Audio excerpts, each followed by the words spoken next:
सुबोध नगर के राजा रूप वर्मा अपने महल के अतिथि गृह के बाहर बेचैनी से टहल रहे थे। उनके चेहरे पर चिंता की लकीरें साफ झलक रही थी। उनकी हर नजर अतिथि गृह के दरवाजे की ओर थी, जैसे किसी खबर का इंतजार कर रही हो। तभी एक दासी दरवाजे से बाहर निकली। उसने विनम्रता से सिर झुकाकर कहा, महाराज, उस घायल व्यक्ति को होश आ गया है। आप चाहें तो अब उनसे मिल सकते हैं। राजा रूप वर्मा के मन में एक राहत की लहर दौड़ गई। उन्होंने बिना समय गंवाए कमरे की ओर कदम बढ़ाए। कमरे में प्रवेश करते ही उनकी नजर पलंग पर पड़े व्यक्ति पर पड़ी, जो धीरे धीरे उठकर बैठने की कोशिश कर रहा था। उसके चेहरे पर थकान और दर्द की छाया थी, लेकिन उसकी आंखों में एक अद्भुत दृढ़ता झलक रही थी। राजा ने पास आकर गंभीर परंतु स्नेहपूर्ण स्वर में कहा, आपको होश आ गया। यह सुनकर हमें अत्यंत प्रसन्नता हुई। ईश्वर का धन्यवाद है कि आप अब सुरक्षित हैं। कृपया हमें अपना परिचय दीजिए ताकि हम जान सकें कि आप कौन हैं। पलंग पर बैठा वह व्यक्ति धीरे धीरे हाथ जोड़ते हुए बोला, महाराज, मेरा नाम परमजीत है। मैं कंचनपुर का राजा हूँ। कुछ दिन पहले मैं अपने सैनिकों के साथ जंगल में शिकार के लिए गया था। वहां एक बाघ ने मुझ पर अचानक हमला कर दिया। बाघ से बचने की कोशिश में मैं गंभीर रूप से घायल हो गया और बेहोश हो गया। जब मेरी चेतना लौटी तो मैंने खुद को इस अजनबी स्थान पर पाया। मैं अभी भी समझ नहीं पा रहा हूँ कि मैं यहाँ कैसे पहुँचा। परमजीत की बात सुनकर राजा रूप वर्मा का हृदय उस अजनबी राजा की दशा पर करुणा से भर गया। राजा रूप वर्मा गंभीरता और सौम्यता से उस घायल व्यक्ति की ओर बढ़े और विनम्र स्वर में बोले, चिंता मत कीजिए परमजीत जी, आप अब हमारी शरण में हैं। हम यह सुनिश्चित करेंगे कि आपको हर प्रकार की सहायता मिले और आप जल्द से जल्द स्वस्थ होकर अपने राज्य लौट सकें। मेरा नाम रूप वर्मा है और मैं इस राज्य सुबोध नगर का राजा हूँ। आप इस समय मेरे राजमहल में हैं। उनकी बात सुनकर पलंग पर बैठे परमजीत के चेहरे पर हल्का विस्मय और कृतज्ञता झलकने लगी। राजा रूप वर्मा ने अपनी बात जारी रखते हुए कहा, कुछ दिन पहले मैं भी शिकार करने के उद्देश्य से गिरी वन में गया था। वहां मैंने देखा कि एक क्रूर बाघ आप पर आक्रमण कर रहा है। उस दृश्य को देखकर मेरा हृदय व्याकुल हो उठा। मैंने बिना एक पल गंवाए अपनी तलवार निकाली और बाघ पर प्रहार किया। मेरे वार से बाघ वहीं ढेर हो गया। इसके बाद मैंने आपको गंभीर अवस्था में पाया और तत्काल ही अपने सैनिकों की मदद से आपको इस महल में ले आया। हमारे राजवैद्य तुरंत आपके उपचार में जुट गए। आपको होश में आते देखना हमारे लिए किसी चमत्कार से कम नहीं। जान लीजिए, आज आपको होश में आने में पूरे 5 दिन लग चुके हैं। यह सुनकर परमजीत की आंखें भावनाओं से भर आईं। उन्होंने हाथ जोड़ते हुए कहा, महाराज, आपने मेरी जान बचाई। आपके इस उपकार का मैं जीवन भर ऋणी रहूंगा। सच में आप न होते तो आज मैं जीवित न होता। राजा रूप वर्मा ने मुस्कुराते हुए कहा, राजन, कृपया आभार व्यक्त करके मुझे छोटा न करें। यह हमारा कर्तव्य था। एक राजा का धर्म है कि वह संकट में पड़े व्यक्ति की रक्षा करे, चाहे वह किसी भी राज्य का हो। आज मैं आपको स्वस्थ देखकर अत्यंत प्रसन्न हूँ। परमजीत ने राजा की महानता से अभिभूत होकर कहा, महाराज, आपके विचारों और कार्यों ने मुझे गहराई तक प्रभावित किया है। यदि आप सहमत हों तो क्या हम मित्रता का यह पवित्र बंधन बांध सकते हैं? यह सुनकर राजा रूप वर्मा के चेहरे पर प्रसन्नता छा गई। उन्होंने तुरंत परमजीत को गले लगा लिया और कहा, यह हमारा सौभाग्य होगा राजन। आज से हम न केवल मित्र हैं, बल्कि भाई समान हैं। उनकी इस नई मित्रता ने उस कक्ष को जैसे दिव्य आभा से भर दिया। छठे दिन जब परमजीत पूरी तरह से स्वस्थ हो गए तो उन्होंने अपने राज्य लौटने की तैयारी की। विदाई के समय उन्होंने राजा रूप वर्मा के समक्ष सिर झुकाकर कहा, राजन, आपने न केवल मेरी जान बचाई बल्कि मुझे एक सच्चा मित्र भी दिया। यदि भविष्य में कभी मेरी आवश्यकता पड़े तो मुझे अवश्य याद करिएगा। आपकी सेवा करना मेरा सौभाग्य होगा। राजा रूप वर्मा ने गहरी मित्रता और स्नेह के साथ परमजीत का हाथ पकड़ते हुए कहा, आपका यह उदार भाव हमारे लिए अनमोल है। हमारी मित्रता सदा अमिट रहेगी। इसके बाद परमजीत ने विदा ली और अपने राज्य कंचनपुर की ओर प्रस्थान किया। जाते हुए उन्होंने बार बार मुड़कर अपने मित्र राजा रूप वर्मा को देखा, जैसे इस अद्भुत मित्रता के पलों को अपनी स्मृतियों में गहराई से अंकित करना चाहते हों। जब राजा परमजीत अपने महल में लौटे तो रानी कनक ने उन्हें देखते ही राहत की गहरी सांस ली, लेकिन उनके चेहरे पर अब भी चिंता की गहरी छाया थी। वह तुरंत राजा के पास आई और लगभग भावुक स्वर में बोली, महाराज, आप आखिर गए कहाँ थे? आपकी अनुपस्थिति में मेरा मन अनगिनत बुरे विचारों से घिरा रहा।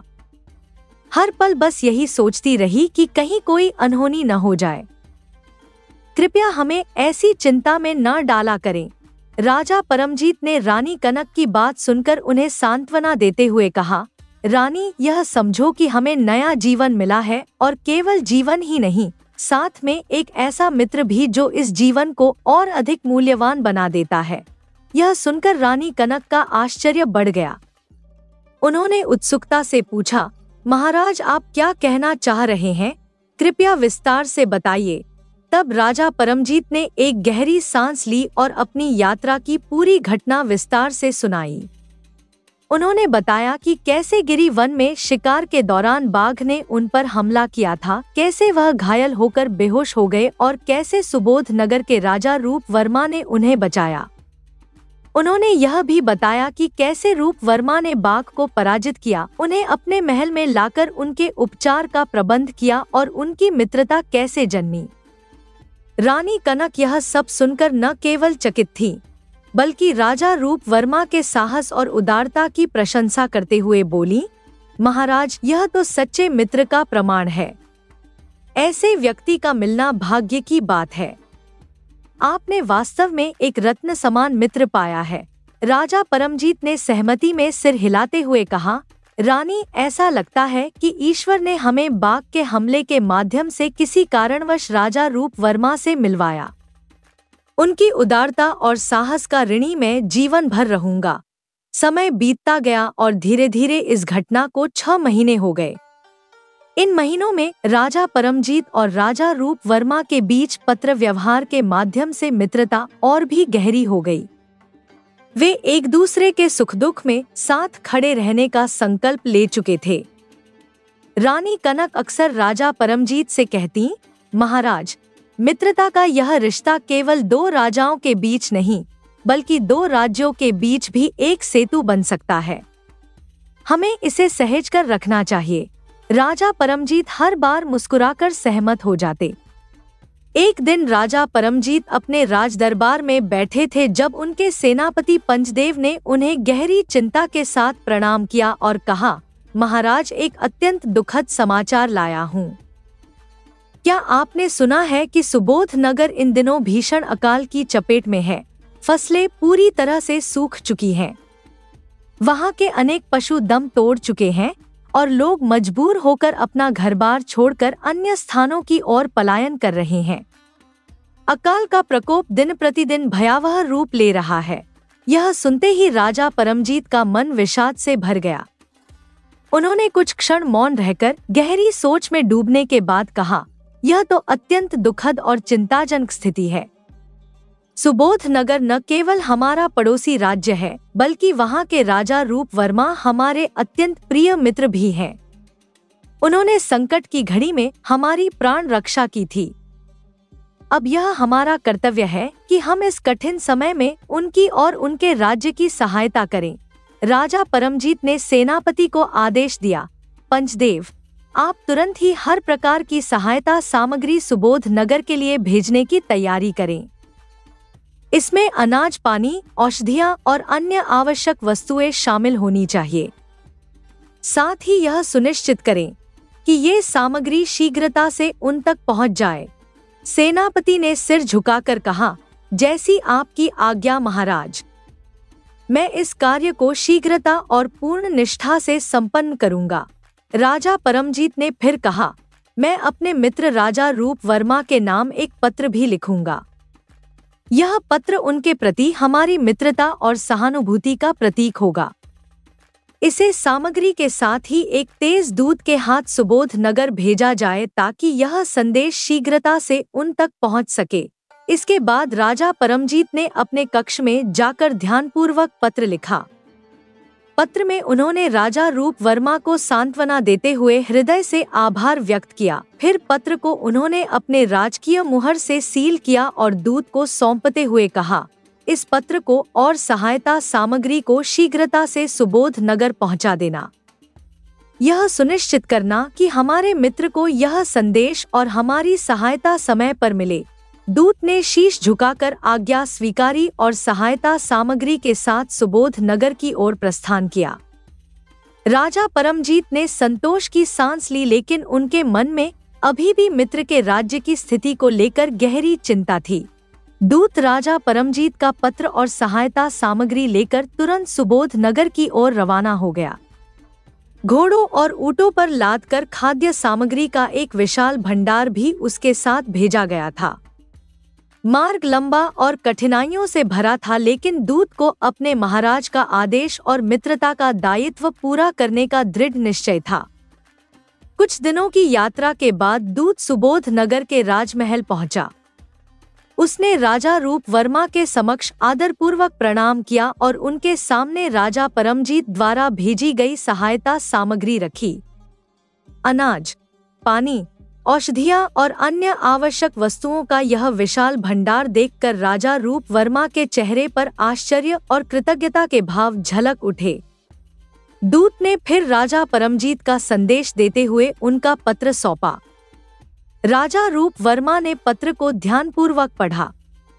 उसमें लिखा था, प्रिय मित्र राजा रूप वर्मा, यह सुनकर हमें अत्यंत दुख हुआ कि आपके राज्य पर अकाल का संकट छाया हुआ है। मैं आपकी चिंता और कठिनाइयों को हृदय से समझता हूँ। मेरा सबसे बड़ा दुख तो यह है कि आपने हमें इस कठिन समय की सूचना तक नहीं दी। क्या आप हमें अपना मित्र नहीं समझते? मित्रता का अर्थ यही है कि सुख दुख में एक दूसरे का साथ दिया जाए। हमने अपने दूत के हाथों कुछ आवश्यक खाद्य सामग्री, अनाज और औषधियाँ तथा अन्य आवश्यक वस्तुएं आपके राज्य की सहायता के लिए भेजने का प्रबंध कर दिया है। आपकी मित्रता ने मेरे जीवन को नई दिशा दी है। आज आपका संकट मेरा भी संकट है। कृपया इस सहायता को स्वीकार करें और यह जानें कि मेरी प्रार्थनाएं सदैव आपके और आपके राज्य के साथ हैं। यह हमारी मित्रता का छोटा सा प्रतीक है। ईश्वर से प्रार्थना है कि यह कठिन समय शीघ्र ही समाप्त हो और आपका राज्य पुनः समृद्धि और शांति के मार्ग पर लौटे। साथ ही हम आपसे आग्रह करते हैं कि आप अपने परिवार सहित कंचनपुर आकर कुछ समय हमारे साथ बिताएं। आपके आगमन से हमें अत्यंत प्रसन्नता होगी। आशा है आप हमारा निमंत्रण अवश्य स्वीकार करेंगे। आपका मित्र राजा परमजीत। पत्र पढ़ते पढ़ते राजा रूप वर्मा की आंखें भर आईं। उन्होंने पत्र को अपने हृदय से लगाया और मन ही मन सोचा, राजा परमजीत का दिल सचमुच उदार और विशाल है। उसने न केवल दिल खोलकर हमारी सहायता की है, बल्कि इस संकट की घड़ी में हमें अपनी सच्ची मित्रता का महत्व भी याद दिलाया है।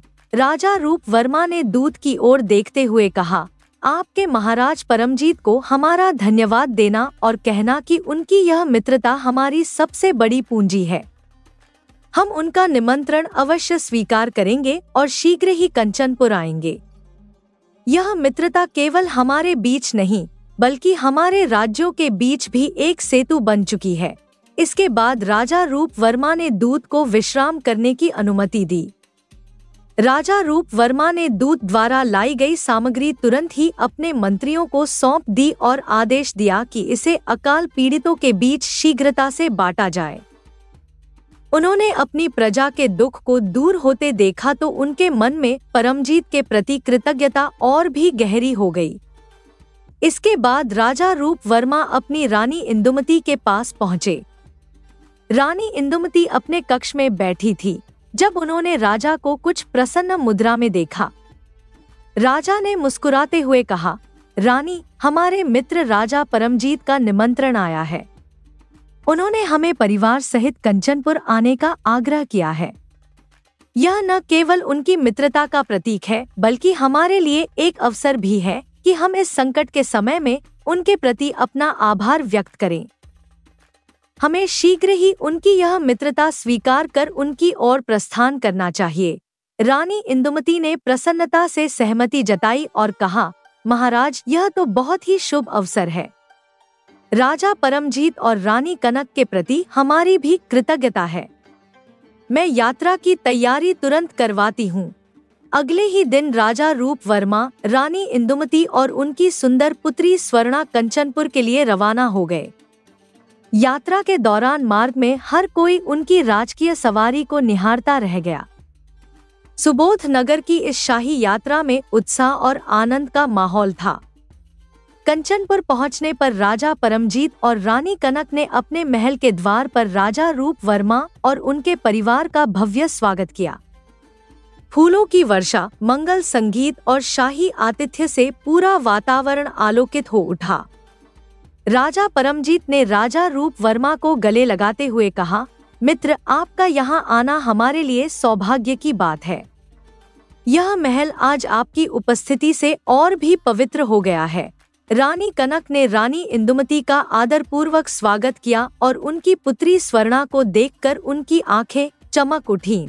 उन्होंने स्वर्णा को अपने पास बुलाया और कहा, आपकी सुंदरता और सौम्यता तो आपके माता पिता की परछाई है। कंचनपुर आपके आगमन से धन्य हो गया। रात के समय राजा परमजीत, रानी कनक और उनके पुत्र राजकुमार कर्मवीर ने अतिथि गृह में राजा रूप वर्मा और उनके परिवार से मुलाकात की। दोनों परिवार शाही कक्ष में बैठकर वार्तालाप करने लगे। उनकी बातें गहरी मित्रता और सौहार्द से भरी हुई थी। इसी दौरान रानी इंदुमती ने पहली बार राजकुमार कर्मवीर पर ध्यान दिया। उनका व्यक्तित्व आकर्षक और तेजस्वी था। राजकुमार की नम्रता और मर्यादा ने रानी इंदुमती को गहराई से प्रभावित किया। उन्होंने मन ही मन सोचा, कर्मवीर कितना अद्भुत और गुणी युवा है। अगर हमारी पुत्री स्वर्णा का विवाह इसके साथ हो जाए तो यह दोनों परिवारों के लिए कितना शुभ होगा। स्वर्णा और कर्मवीर की जोड़ी वास्तव में स्वर्ग में बनी जोड़ी लगेगी। यह विचार उनके मन में गहरे बैठ गया, लेकिन इस बात को उन्होंने उस समय किसी से व्यक्त नहीं किया। राजा रूप वर्मा जब अतिथि गृह से लौटकर अपने कक्ष में पहुंचे तो रानी इंदुमती वहां पहले से ही प्रतीक्षारत थी। उनके चेहरे पर एक गहरी सोच का भाव था, जिसे देखकर राजा रूप वर्मा ने पूछा, क्या बात है रानी? ऐसा लग रहा है जैसे तुम कुछ कहना चाहती हो। रानी इंदुमती ने धीरे से कहा, महाराज, यदि आपकी अनुमति हो तो मैं एक बात कहूँ। राजा ने मुस्कुराकर कहा, तुम्हें अनुमति मांगने की आवश्यकता नहीं रानी। तुम जो कहना चाहो निसंकोच कह सकती हो। रानी इंदुमती ने थोड़ी झिझक के बाद कहा, महाराज, जब से मैंने राजा परमजीत के पुत्र राजकुमार कर्मवीर को देखा है तब से एक विचार मेरे मन में बार बार आ रहा है। राजकुमार कर्मवीर कितने तेजस्वी, विनम्र और गुणी हैं। ऐसा राजकुमार आज के समय में दुर्लभ है। मैं सोच रही थी कि यदि हमारी पुत्री स्वर्णा का विवाह राजकुमार कर्मवीर से हो जाए तो यह न केवल दोनों बच्चों के लिए शुभ होगा बल्कि आपकी और राजा परमजीत की मित्रता भी अटूट और अमर हो जाएगी। यह संबंध हमारे दोनों राज्यों को भी एक अटूट बंधन में बांध देगा। राजा रूप वर्मा ने कुछ क्षण चुप रहकर रानी की बात पर गंभीरता से विचार किया। फिर उन्होंने कहा, तुम्हारा विचार वास्तव में उत्कृष्ट है रानी। मुझे भी लगता है कि राजकुमारी स्वर्णा और राजकुमार कर्मवीर की जोड़ी स्वर्गीय जोड़ी होगी। उनका विवाह न केवल हमारे परिवारों को बल्कि हमारे राज्यों को भी एकता और सौहार्द का प्रतीक बना देगा। रानी इंदुमती की आंखों में प्रसन्नता झलकने लगी। उन्होंने कहा, यदि आप सहमत हैं, तो क्यों न हम इस विषय में कल ही राजा परमजीत और रानी कनक से बात करें। राजा रूप वर्मा ने सहमति में सिर हिलाते हुए कहा, हाँ, यह विषय इतना महत्वपूर्ण है कि इसे शीघ्र ही चर्चा में लाना चाहिए। मैं कल राजा परमजीत के सामने यह प्रस्ताव रखूंगा। मुझे विश्वास है कि वे इसे सहर्ष स्वीकार करेंगे। रानी इंदुमती ने मुस्कुराते हुए कहा, महाराज, यह संबंध हमारे परिवारों के लिए एक आशीर्वाद होगा। राजा और रानी दोनों के मन में अब यह विचार दृढ़ हो गया था कि स्वर्णा और कर्मवीर का विवाह दोनों राज्यों के लिए न केवल व्यक्तिगत खुशी लाएगा, बल्कि भविष्य के लिए भी एक मजबूत और उज्ज्वल आधार स्थापित करेगा। अगले दिन की प्रतीक्षा अब उनके लिए एक नई आशा और उत्साह से भरी हुई थी। अगले दिन सुबह राजा रूप वर्मा और राजा परमजीत राजमहल के बगीचे में टहलते हुए आपस में बातचीत कर रहे थे। सूरज की सुनहरी किरणें फूलों पर पड़ रही थी और चारों ओर एक सुखद माहौल था। राजा रूप वर्मा ने अवसर पाते ही मुस्कुराते हुए कहा, परमजीत, मैं आज तुमसे एक विशेष विषय पर बात करना चाहता हूँ। राजा परमजीत ने उत्सुकता से पूछा, कहिए मित्र, आपके मन में क्या बात है? राजा रूप वर्मा ने थोड़ा गंभीर होकर कहा, हमारी महारानी इंदुमती की एक विशेष इच्छा है। उन्होंने तुम्हारे बेटे कर्मवीर को देखकर एक विचार व्यक्त किया है और मैं भी उससे सहमत हूँ। हमारी महारानी चाहती है कि हमारी बेटी स्वर्णा का विवाह तुम्हारे पुत्र कर्मवीर के साथ हो। यह सुनकर राजा परमजीत आश्चर्यचकित हो गए। उन्होंने कहा, मित्र, यह आप क्या कह रहे हैं? स्वर्णा और कर्मवीर तो अभी बच्चे हैं। राजा रूप वर्मा ने मुस्कुराते हुए कहा, परमजीत, मुझे यह पता है, लेकिन हमारे यहाँ बाल विवाह की प्रथा प्राचीन काल से चली आ रही है। इस विवाह का अर्थ केवल एक वचन होगा। स्वर्णा की विदाई तभी होगी जब वह अपनी पूर्ण आयु अर्थात 16 वर्ष की हो जाएगी। तब तक यह विवाह केवल एक शुभ बंधन रहेगा। राजा परमजीत ने कुछ क्षण सोचा और फिर प्रसन्नता से कहा, यदि ऐसा है तो मुझे इस संबंध पर कोई आपत्ति नहीं है, बल्कि मैं तो इस प्रस्ताव से बहुत प्रसन्न हूँ। कर्मवीर और स्वर्णा का यह संबंध न केवल हमारे परिवारों को बल्कि हमारे राज्यों को भी एक नए बंधन में बांध देगा। दोनों राजाओं ने इस निर्णय को लेकर गहरी संतुष्टि महसूस की। जल्द ही राजपुरोहितों को बुलाकर विवाह का शुभ मुहूर्त निकाला गया। पूरे राजमहल में उत्साह और खुशी का माहौल बन गया। कंचनपुर के नागरिक भी यह समाचार सुनकर हर्षित हो गए। कुछ ही दिनों में राजमहल को फूलों और दीपों से सजाया गया। संगीत और नृत्य की गूंज से सारा वातावरण आनंदित था। शुभ मुहूर्त पर राजकुमार कर्मवीर और राजकुमारी स्वर्णा का बाल विवाह पूरे विधि विधान और परंपरा के साथ संपन्न हुआ। विवाह समारोह भव्य और राजसी था, जिसमें दोनों राज्यों के लोग उपस्थित थे। यह विवाह केवल एक सांस्कृतिक बंधन था जो दोनों परिवारों और राज्यों के लिए मित्रता और सहयोग का प्रतीक बन गया। विवाह के बाद कर्मवीर और स्वर्णा दोनों राजमहल में साथ साथ खेलने और समय बिताने लगे। उनकी मासूमियत और हंसी खुशी ने सभी का दिल जीत लिया। दोनों के बीच एक सुंदर मित्रता का रिश्ता पनपने लगा। राजा रूप वर्मा ने इस दौरान पूरे 1 महीने तक कंचनपुर में रहकर राजा परमजीत और उनके परिवार के साथ समय बिताया। दोनों राजाओं ने साथ बैठकर अनेक योजनाओं और अपने अपने राज्यों के विकास पर चर्चा की। एक दिन राजा रूप वर्मा सुबह सुबह राजा परमजीत के दरबार में पहुंचे। उनका मुखमंडल गंभीर था, जैसे कोई गहरी बात कहने का मन बना चुके हों। राजा परमजीत ने उन्हें देखकर सादर बैठने का आग्रह किया और बोले, मित्र, ऐसा प्रतीत हो रहा है कि आप कुछ कहना चाहते हैं। क्या कोई चिंता है? राजा रूप वर्मा ने विनम्र स्वर में कहा, राजन, यह समय आपके आतिथ्य और मित्रता की प्रशंसा करने का है, न कि चिंता का। हमारे राज्य में अब अकाल का प्रभाव धीरे धीरे कम हो रहा है। आपकी उदारता और सहायता के कारण हमारे राज्य के लोग राहत महसूस कर रहे हैं। आपने इस बुरे समय में न केवल हमें सहारा दिया बल्कि हमारी प्रजा को भी बचाने में अमूल्य योगदान दिया।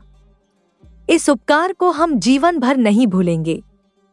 राजा परमजीत मुस्कुराए और बोले, मित्र, यह तो हमारा कर्तव्य था। मित्रता का अर्थ ही संकट में साथ देना है। आप ऐसा कहकर हमें लज्जित कर रहे हैं।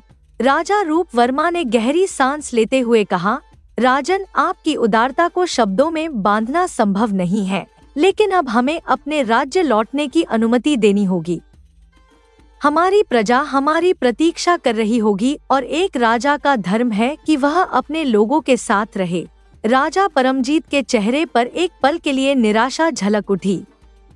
उन्होंने धीमे स्वर में कहा, रूप वर्मा, आपको यहाँ से विदा करना हमारे लिए कठिन है। आपका और आपके परिवार का यहाँ रहना हमारे महल को जीवन और उत्साह से भर देता है, लेकिन आपकी बात भी सत्य है। आपकी प्रजा निश्चित ही आपकी राह देख रही होगी, इसलिए हम आपको रोकेंगे नहीं, लेकिन हमारी शुभकामनाएं हमेशा आपके साथ रहेंगी। जब विदाई का समय आया तो पूरा कंचनपुर महल भावुक हो उठा। राजा परमजीत और रानी कनक ने राजा रूप वर्मा और उनकी रानी इंदुमती को भव्य विदाई दी। राजकुमारी स्वर्णा को लेकर रानी कनक थोड़ी भावुक हो गई। उन्होंने स्वर्णा को गले लगाते हुए कहा, स्वर्णा, तुम अब केवल सुबोध नगर की राजकुमारी नहीं, बल्कि हमारी बहू हो। तुम हमारी अमानत हो। अपना ध्यान रखना और अपने संस्कारों को हमेशा याद रखना। राजा परमजीत ने राजा रूप वर्मा की ओर देखकर कहा, रूप वर्मा, स्वर्णा अब आपकी जिम्मेदारी है, उसका ख्याल रखना। आपके पास अब वह हमारी अमानत है और हमें विश्वास है कि आप उसका ध्यान पूरे प्रेम और सम्मान से रखेंगे। राजा रूप वर्मा ने प्रेम और आदर से सिर झुकाकर उत्तर दिया, महाराज, स्वर्णा केवल आपकी अमानत नहीं बल्कि हमारे परिवार का अभिन्न अंग है। हम उसका ध्यान पूरे दिल और आदर के साथ रखेंगे। यह मेरा वचन है। विदाई के समय भावनाओं का ज्वार उमड़ पड़ा। महल में हर किसी की आंखें नम थी। राजा रूप वर्मा, रानी इंदुमती और राजकुमारी स्वर्णा ने कंचनपुर से विदा ली। मार्ग में रूप वर्मा और इंदुमती ने बार बार राजा परमजीत के आतिथ्य और उनकी मित्रता को याद किया। जब वे सुबोध नगर पहुंचे तो प्रजा ने अपने राजा का भव्य स्वागत किया।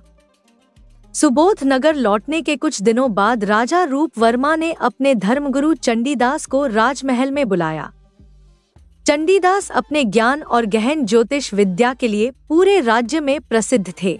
राजा रूप वर्मा ने उन्हें राजमहल के शांत कक्ष में बैठने का आग्रह किया और गंभीर स्वर में कहा, धर्मगुरु, हमारे एक अत्यंत महत्वपूर्ण विषय पर आपका मार्गदर्शन चाहिए। चंडीदास ने सिर झुकाते हुए कहा, महाराज, आप आदेश दें। धर्म और ज्ञान के अनुसार मैं आपकी सहायता करने के लिए सदैव तत्पर हूँ। राजा रूप वर्मा ने थोड़ी चिंता भरे स्वर में कहा, धर्मगुरु, आप तो भूत, वर्तमान और भविष्य के ज्ञाता हैं। हमने हाल ही में अपनी बेटी राजकुमारी स्वर्णा का विवाह कंचनपुर के युवराज कर्मवीर से कर दिया है। यह विवाह हमारी मित्रता और राजनैतिक संबंधों को और प्रगाढ़ बनाने के उद्देश्य से किया गया, लेकिन हमारे मन में एक चिंता है। कृपया ज्योतिषीय दृष्टि से हमें बताइए कि यह विवाह सफल रहेगा या नहीं। चंडीदास ने अपनी आंखें बंद की और कुछ क्षण ध्यानमग्न होकर ग्रह नक्षत्रों का ध्यान किया। उनके चेहरे पर एक गहन चिंता की रेखा उभर आई। उन्होंने धीरे धीरे आंखें खोलते हुए कहा, राजन, आपसे यह कहना मेरे लिए कठिन है, लेकिन सत्य छुपाना धर्म के विरुद्ध है। यह विवाह जल्दबाजी में हुआ है और ग्रह नक्षत्रों की स्थिति के अनुसार यह संबंध स्थिर और सुखद नहीं रहेगा। राजकुमारी स्वर्णा और युवराज कर्मवीर के वैवाहिक जीवन पर संकट के बादल मंडरा रहे हैं। उनका मिलन असंभव प्रतीत होता है। चंडीदास की बात सुनकर राजा रूप वर्मा का चेहरा चिंता और पीड़ा से भर गया। उन्होंने चिंतित स्वर में कहा, धर्मगुरु, आप यह क्या कह रहे हैं? हमारी एक ही बेटी है। हमने उसे हमेशा खुशी में पाला है। अगर उसका जीवन दुख से भर गया तो हम यह सहन नहीं कर पाएंगे। यह विवाह अब हो चुका है और इसे अतीत में जाकर नहीं बदला जा सकता। कृपया ऐसा उपाय बताइए जिससे यह संकट टल सके और स्वर्णा और कर्मवीर का वैवाहिक जीवन सुखद और समृद्ध बन सके।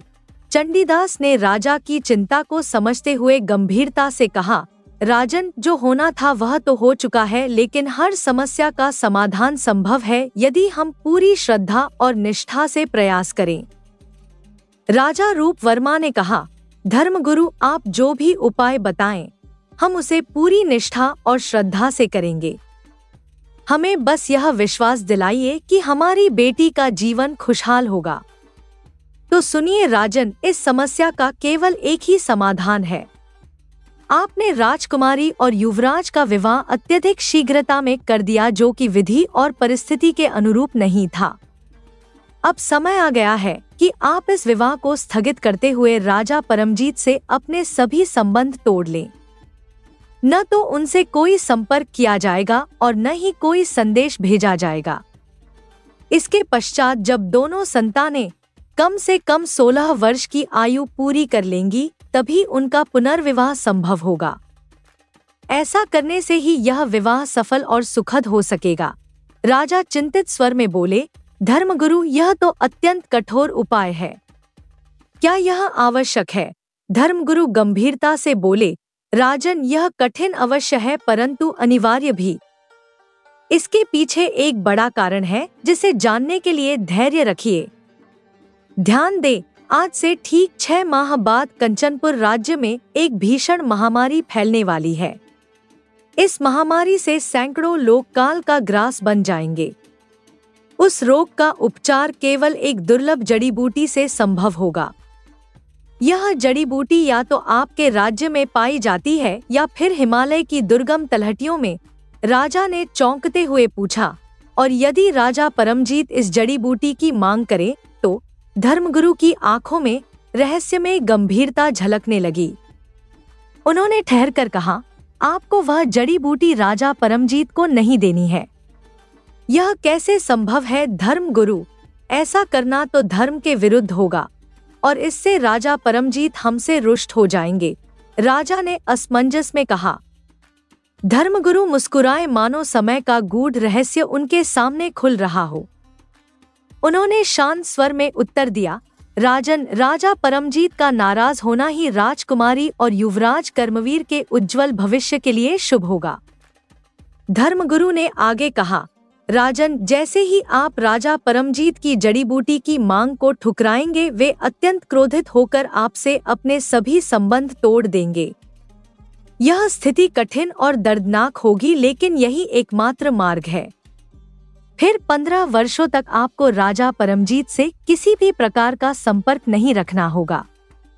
इन वर्षों के बीतने के बाद जब समय उचित हो, आप स्वयं राजा परमजीत के पास जाकर उन्हें राजकुमारी सुवर्णा और युवराज कर्मवीर के विवाह की याद दिलाएंगे।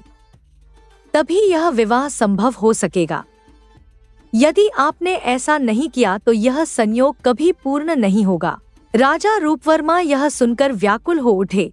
यह तो धर्म संकट से भी अधिक कठिन प्रतीत हो रहा है। क्या यह हमारे सामर्थ्य के बाहर नहीं है धर्मगुरु? धर्मगुरु ने अपनी बात को और गंभीर बनाते हुए कहा, राजन, आने वाले 15 वर्ष स्वर्णा और कर्मवीर के लिए अत्यंत अमंगलकारी हैं। इन वर्षों में यदि किसी भूलवश भी इन दोनों ने एक दूसरे का मुख देख लिया तो उनमें से किसी एक की मृत्यु निश्चित है। यह भविष्य का अटल सत्य है। और यह भी याद रखें, इन 15 वर्षों के दौरान राजा परमजीत से आपका कोई संपर्क नहीं रहना चाहिए।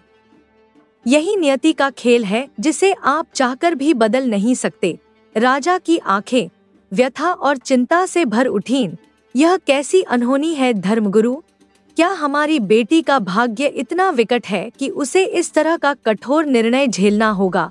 धर्मगुरु ने कोई उत्तर नहीं दिया। वे चुपचाप अपने सिर को झुकाकर वहां से चले गए, मानो नियति की कठोरता का बोझ स्वयं भी महसूस कर रहे हों। राजा रूपवर्मा गहरी चिंता में डूबे अपनी रानी के पास पहुंचे और उन्हें पूरी बात विस्तार से बताई। धर्मगुरु के शब्द सुनकर रानी का हृदय कांप उठा। उनकी आंखों में चिंता और हताशा स्पष्ट झलक रही थी।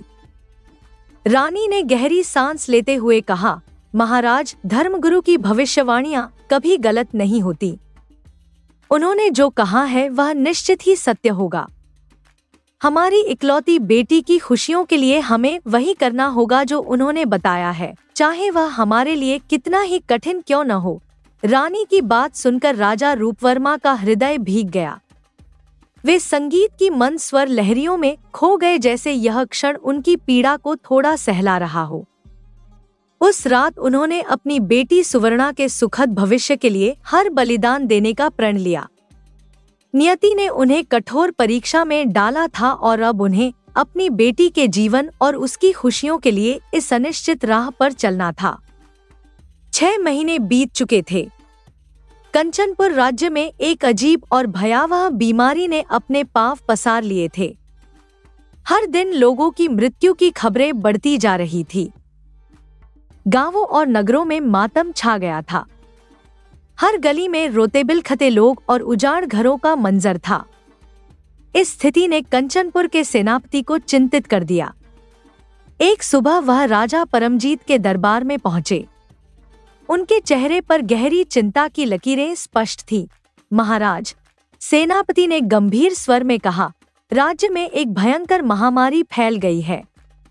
लोग अजीब तरह की बीमारी से पीड़ित हो रहे हैं और देखते ही देखते उनकी मृत्यु हो रही है। अब तक हमने इतनी भयावह स्थिति कभी नहीं देखी। राजा परमजीत का मन अशांत हो उठा। उन्होंने निराश स्वर में कहा, सेनापति जी, मैं समझ नहीं पा रहा हूँ कि यह कैसी आपदा है। पहले कभी हमारे राज्य ने इतनी बड़ी त्रासदी नहीं देखी। यह बीमारी मानो हमारे राज्य को खत्म करने पर आमादा है। हमें तत्काल कुछ करना होगा। कुछ सोचते हुए राजा बोले, राजवैद्य को बुलवाया जाए। शायद वे इस स्थिति का समाधान बता सकें। राजा के आदेश पर राजवैद्य तुरंत दरबार में उपस्थित हुए। उनकी आंखों में चिंता और ज्ञान का संयम झलक रहा था। राजा ने उन्हें स्थिति समझाई। राजवैद्य जी, राज्य में एक अजीबोगरीब बीमारी फैल गई है। लोग एक एक करके काल का ग्रास बनते जा रहे हैं। क्या आपके पास इस बीमारी को रोकने का कोई उपाय है? कोई औषधि या उपचार जो हमारे लोगों को बचा सके? राजवैद्य ने राजा की चिंता समझते हुए गंभीर स्वर में कहा, महाराज, आप धैर्य रखें। मैं अपने प्राचीन ग्रंथों और औषधियों की पुस्तकों में इस बीमारी का समाधान खोजता हूँ।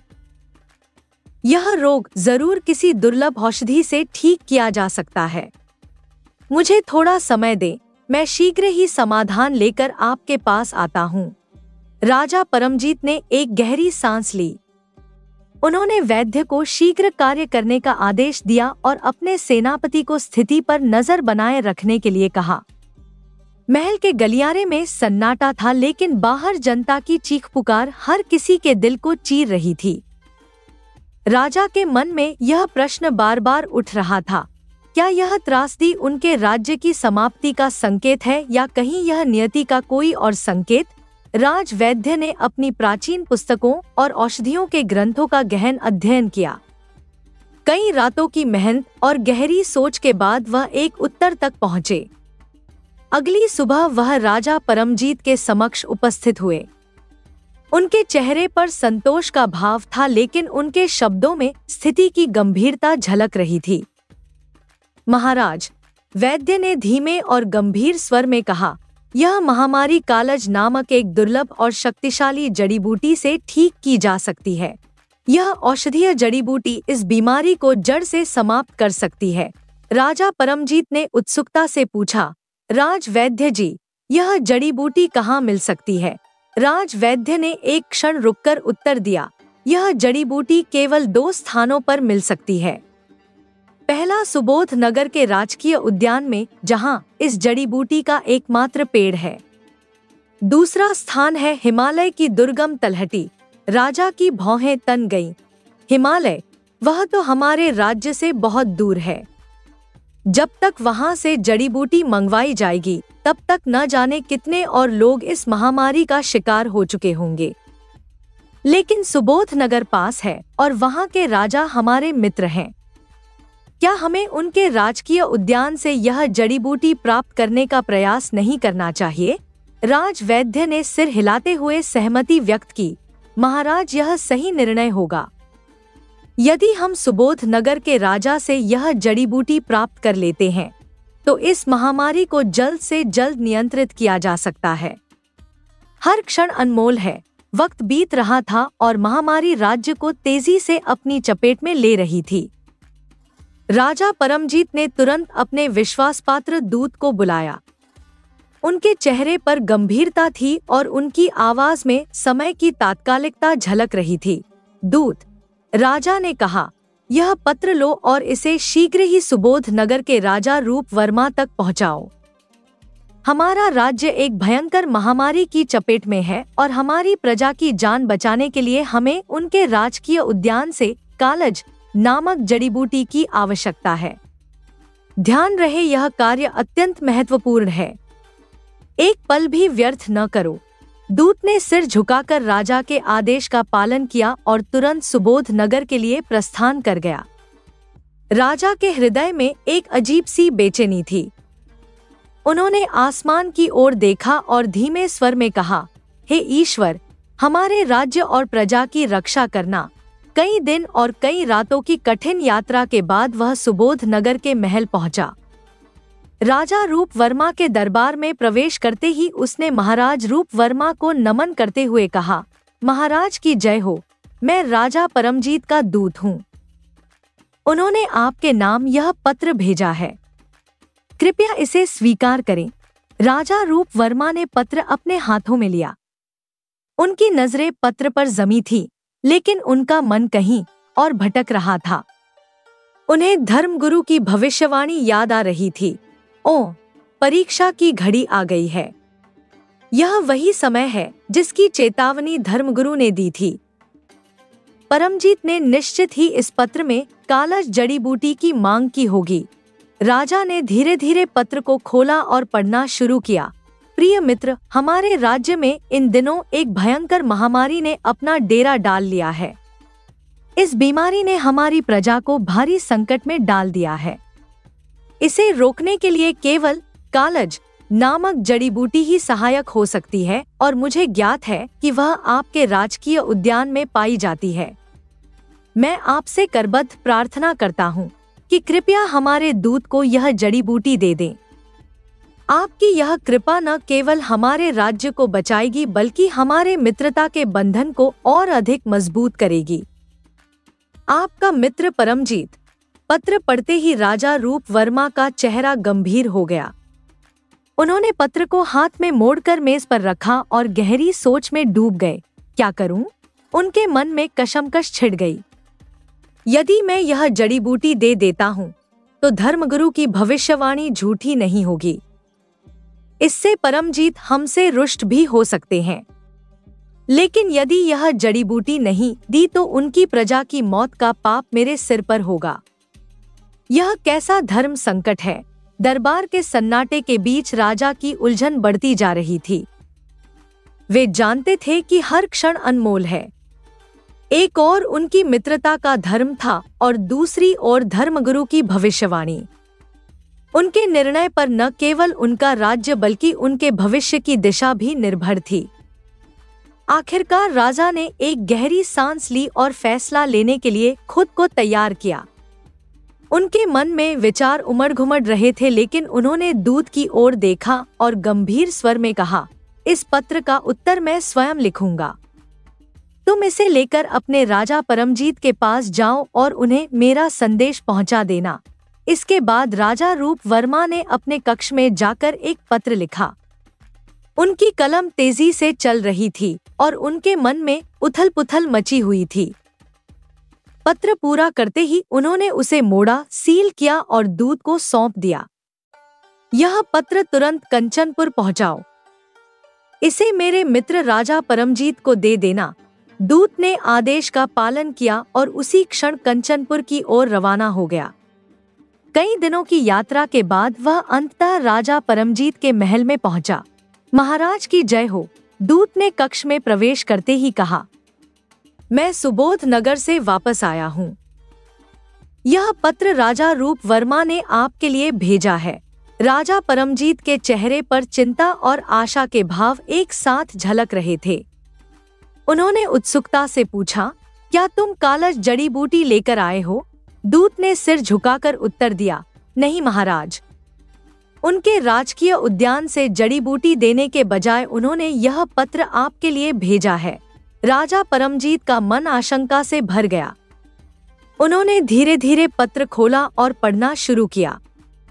पत्र में लिखा था, प्रिय मित्र परमजीत, मुझे यह जानकर खेद है कि आपका राज्य एक भीषण महामारी का सामना कर रहा है, परंतु आपने यह कैसे सोच लिया कि मैं अपने राजकीय उद्यान के खानदानी वृक्ष से कालज जैसी दुर्लभ जड़ी बूटी तोड़कर आपको दे दूंगा। यह जड़ी बूटी हमारी परंपरा और गौरव का प्रतीक है। मैं इसे किसी भी परिस्थिति में नहीं दे सकता। कृपया इसे अन्यथा न लें। आपका रूप वर्मा। पत्र पढ़ते ही राजा परमजीत का चेहरा क्रोध और अपमान से लाल हो गया। उनका मन मानो आग की लपटों में घिर गया था। यह क्या? राजा गुस्से से गरज उठे। रूप वर्मा ने हमारी मित्रता का ऐसा अपमान किया। मैंने कभी सपने में भी नहीं सोचा था कि वह इस प्रकार मेरी विनती को ठुकरा देगा। क्या उसे अपनी जड़ी बूटी के पेड़ की परवाह है, लेकिन मेरे राज्य की मरती हुई प्रजा की नहीं? मित्रता का दम भरने वाला आज हमें आंखें दिखा रहा है, लेकिन वह क्या सोचता है? यह जड़ी बूटी केवल उसके उद्यान में ही पाई जाती है। राजा का क्रोध सीमा पार कर गया। उन्होंने तुरंत अपने सेनापतियों को बुलाया। सैनिकों, उन्होंने गुस्से से आदेश दिया, हिमालय की तलहटी से तुरंत कालज जड़ी बूटी लेकर आओ। इस महामारी को रोकना हमारी प्राथमिकता है। हम सुबोध नगर के राजा की दया पर निर्भर नहीं रह सकते। सैनिकों ने शीघ्रता से तैयारियां शुरू कर दी। महल में हलचल मच गई। कंचनपुर की प्रजा के लिए यह क्षण निर्णायक था। राजा परमजीत का मन बेचैन था, लेकिन उन्होंने ठान लिया था कि वह अपने राज्य को इस महामारी से बचाने के लिए हर संभव प्रयास करेंगे, चाहे इसके लिए उन्हें हिमालय की कठिन और खतरनाक यात्रा ही क्यों न करनी पड़े। राजा परमजीत ने सैनिकों को हिमालय की ओर रवाना करने के बाद एक गहरी सांस ली, लेकिन उनका मन अभी भी अशांत था। क्रोध और अपमान की ज्वाला उनके भीतर धधक रही थी। वह अपने कक्ष से उठकर रानी कनक के पास पहुंचे। रानी, जो हमेशा उनकी चिंताओं को समझने और शांत करने में सक्षम थी, उन्हें आते देख उनकी मनोदशा भांप गई। रानी ने हल्की चिंता के साथ पूछा, महाराज, आप कुछ परेशान और गुस्से में प्रतीत हो रहे हैं। क्या कोई समस्या है? राजा परमजीत ने अपनी मुट्ठियां भींच ली और क्रोध भरे स्वर में बोले, रानी कनक, आज राजा रूप वर्मा ने हमारे साथ ऐसा व्यवहार किया है जैसे हम उनके शत्रु हों। उन्होंने हमारे मुंह पर मानो करारा तमाचा मारा है। उनकी नीचता और अहंकार ने मुझे भीतर तक आहत कर दिया है। रानी ने आश्चर्य से पूछा, ऐसा क्या हुआ महाराज? कृपया मुझे पूरी बात बताएं। राजा ने गहरी सांस लेते हुए उन्हें सब कुछ बताया, कैसे उन्होंने मित्रता और विश्वास के नाते रूप वर्मा से कालज जड़ी बूटी की विनती की और कैसे रूप वर्मा ने उनकी प्रार्थना को ठुकरा दिया। जैसे जैसे राजा ने पूरी घटना सुनाई, रानी का चेहरा भी गंभीर होता गया। सुनने के बाद रानी ने क्रोध और निराशा के मिश्रित स्वर में कहा, रूप वर्मा ऐसा कैसे कर सकते हैं? क्या वह यह भूल गए कि उनकी बेटी और हमारे पुत्र का विवाह हुआ है? क्या यह संबंध और मित्रता उनके लिए कोई मायने नहीं रखती? राजा परमजीत, जो अब तक अपने गुस्से को नियंत्रित करने की कोशिश कर रहे थे, क्रोध से फट पड़े। रानी कनक, भूल जाओ कि हमारे बेटे कर्मवीर का विवाह उनकी बेटी के साथ हुआ था। अब हमारे लिए इस रिश्ते का कोई महत्व नहीं रहा। रानी ने विस्मित होकर पूछा, महाराज, आपका क्या मतलब है? राजा ने दृढ़ता और कटुता से कहा, अब हमारा रूप वर्मा के साथ कोई संबंध नहीं है। उन्होंने हमारे विश्वास और मित्रता का अपमान किया है। उन्होंने हमारी प्रजा की पीड़ा को अनदेखा कर दिया। हम ऐसे स्वार्थी और दंभी व्यक्ति के साथ कोई नाता नहीं रखना चाहते। अब हमारा बेटा कर्मवीर किसी और योग्य कुल की कन्या से विवाह करेगा। रूप वर्मा को अब यह समझ लेना चाहिए कि उन्होंने हमारी मित्रता को खो दिया है। रानी कनक भी राजा की इस बात से सहमत थी। उन्होंने कहा, आप सही कह रहे हैं महाराज। जो व्यक्ति अपने मित्र की कठिनाइयों में उसका साथ नहीं दे सकता वह संबंधों के योग्य नहीं। हमें अब केवल अपने राज्य और प्रजा के हित के बारे में सोचना चाहिए। राजा परमजीत ने अपनी रानी की बातों को सुनकर सहमति में सिर हिलाया, लेकिन उनके दिल में अब भी एक गहरी चोट थी। मित्रता और विश्वास का ऐसा अपमान उन्होंने पहले कभी महसूस नहीं किया था। उनका संकल्प और मजबूत हो गया कि वे अपने राज्य को इस संकट से बाहर निकालेंगे, चाहे इसके लिए कितने भी संघर्ष क्यों न करने पड़े। हिमालय की तलहटी में भेजी गई सैनिकों की टुकड़ी ने कठिनाई भरे रास्तों और प्रतिकूल मौसम का सामना करते हुए आखिरकार कालज जड़ी बूटी प्राप्त कर ली। थकेहारे सैनिक उस दुर्लभ जड़ी बूटी को लेकर कंचनपुर लौट आए। राजा परमजीत ने तुरंत राजवैद्य को बुलाया और उस जड़ी बूटी से औषधि तैयार कराई। जल्द ही महामारी के खिलाफ युद्ध छेड़ दिया गया। औषधि ने चमत्कारिक ढंग से काम किया। बीमार लोग स्वस्थ होने लगे और कुछ ही समय में वह भयंकर महामारी समाप्त हो गई। राज्य में फिर से जीवन की रौनक लौट आई, लेकिन राजा परमजीत के मन में राजा रूप वर्मा के प्रति क्रोध की ज्वाला शांत नहीं हुई। दूसरी ओर सुबोध नगर के राजा रूप वर्मा के मन में भी अशांति व्याप्त थी। उन्होंने बार बार स्वयं को समझाने की कोशिश की कि उन्होंने वही किया जो धर्मगुरु ने उन्हें करने को कहा था, लेकिन उनके अंतर्मन में यह बात घर कर गई थी कि उनके फैसले ने मित्रता और संबंधों को ठेस पहुंचाई है। क्या राजा परमजीत अब भी मुझसे नाराज हैं? उन्होंने चिंतित स्वर में सोचा। अंततः उन्होंने निर्णय लिया कि वह सच्चाई का पता लगाने के लिए एक गुप्तचर कंचनपुर भेजेंगे। रूप वर्मा ने अपने सबसे भरोसेमंद गुप्तचर को बुलाकर आदेश दिया, तुम कंचनपुर जाओ और यह पता लगाओ कि हमारे पत्र और हमारे मना करने के बाद राजा परमजीत की क्या प्रतिक्रिया रही। गुप्तचर ने तुरंत यात्रा शुरू की और कुछ ही दिनों में कंचनपुर पहुंच गया। वहां उसने हर छोटी बड़ी बात पर ध्यान दिया। उसने सुना कि राजा परमजीत अब सुबोध नगर का नाम भी लेना पसंद नहीं करते। गुप्तचर ने अपनी रिपोर्ट लेकर सुबोध नगर लौटने में देर नहीं की। रूप वर्मा के दरबार में लौटकर गुप्तचर ने सिर झुकाकर कहा, महाराज, राजा परमजीत आपके नाम से भी घृणा करते हैं। वह आपके प्रति बहुत नाराज हैं। सुबोध नगर और कंचनपुर के बीच अब कोई संबंध नहीं रहा। रूप वर्मा ने यह सुनते ही गहरी सांस ली। उनके माथे पर चिंता की लकीरें गहरी हो गईं। मुझे यह तो पता था कि वह नाराज होंगे, परंतु इतना क्रोध मैंने ऐसा कभी नहीं सोचा था। उधर कंचनपुर में राजा परमजीत का गुस्सा ठंडा होने का नाम नहीं ले रहा था। उन्होंने अपने सेनापति को बुलाकर कठोर स्वर में आदेश दिया, सुनो सेनापति, हमारा आदेश है कि सुबोध नगर का कोई भी निवासी हमारे राज्य की सीमा में प्रवेश न कर सके। यदि कोई व्यक्ति हमारी सीमा में घुसने की कोशिश करे तो उसे तुरंत मौत के घाट उतार दिया जाए। सेनापति ने सिर झुकाकर कहा, जो आज्ञा महाराज। राजा का यह कठोर आदेश पूरे कंचनपुर में फैला दिया गया। अब कंचनपुर और सुबोध नगर के बीच गहरी खाई बन चुकी थी, न केवल भौगोलिक बल्कि भावनात्मक और सामाजिक स्तर पर भी। धीरे धीरे 14 वर्ष बीत गए। कंचनपुर और सुबोध नगर के बीच किसी भी प्रकार का संपर्क नहीं रहा। दो राज्य जो कभी घनिष्ठ मित्रता और संबंधों की डोर से बंधे हुए थे, अब एक दूसरे के लिए अजनबी बन चुके थे। राजा परमजीत अपने राज्य को पुनः सशक्त बनाने में लगे रहे, लेकिन उनके हृदय में रूप वर्मा के प्रति अपमान और क्रोध की आग जलती रही। वहीं राजा रूप वर्मा हर दिन इस सोच में डूबे रहे कि उन्होंने जो किया, क्या वह सचमुच सही था या उन्होंने मित्रता के बंधन को तोड़ने की भूल कर दी। 14 वर्षों के इस लंबे समय ने दोनों राजाओं के बीच की दूरियों को और गहरा कर दिया।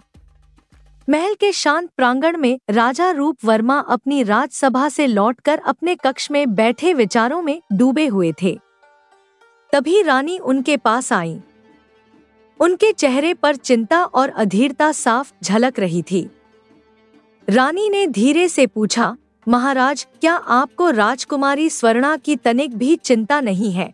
वह अब युवा हो चुकी हैं। क्या आपने कभी सोचा है कि उनके भविष्य का क्या होगा? राजा ने रानी की बात सुनकर अपनी भौहें सिकोड़ी और गंभीर स्वर में पूछा, तुम्हारा क्या तात्पर्य है रानी? रानी ने गहरी सांस लेते हुए कहा, महाराज, क्या आपको नहीं लगता कि अब समय आ गया है कि उन्हें उनके ससुराल भेजा जाए? 14 वर्षों से हमने राजकुमारी और युवराज कर्मवीर के विवाह को स्थगित रखा है। क्या अब वह दिन नहीं आना चाहिए जब हम इस रिश्ते को पुनः स्थापित करें? राजा ने रानी की ओर देखा। उनकी आंखों में कशमकश और द्वंद्व साफ झलक रहा था। रानी, मुझे भी इस बात का भान है। 14 वर्ष बीत चुके हैं, लेकिन धर्मगुरु के आदेश के अनुसार हमें इस बंधन पर पुनः विचार करने के लिए 15 वर्ष तक प्रतीक्षा करनी थी। अब केवल 1 वर्ष और शेष है। मुझे यह अनुबंध अभी तोड़ने का साहस नहीं है। 1 वर्ष और बीत गया।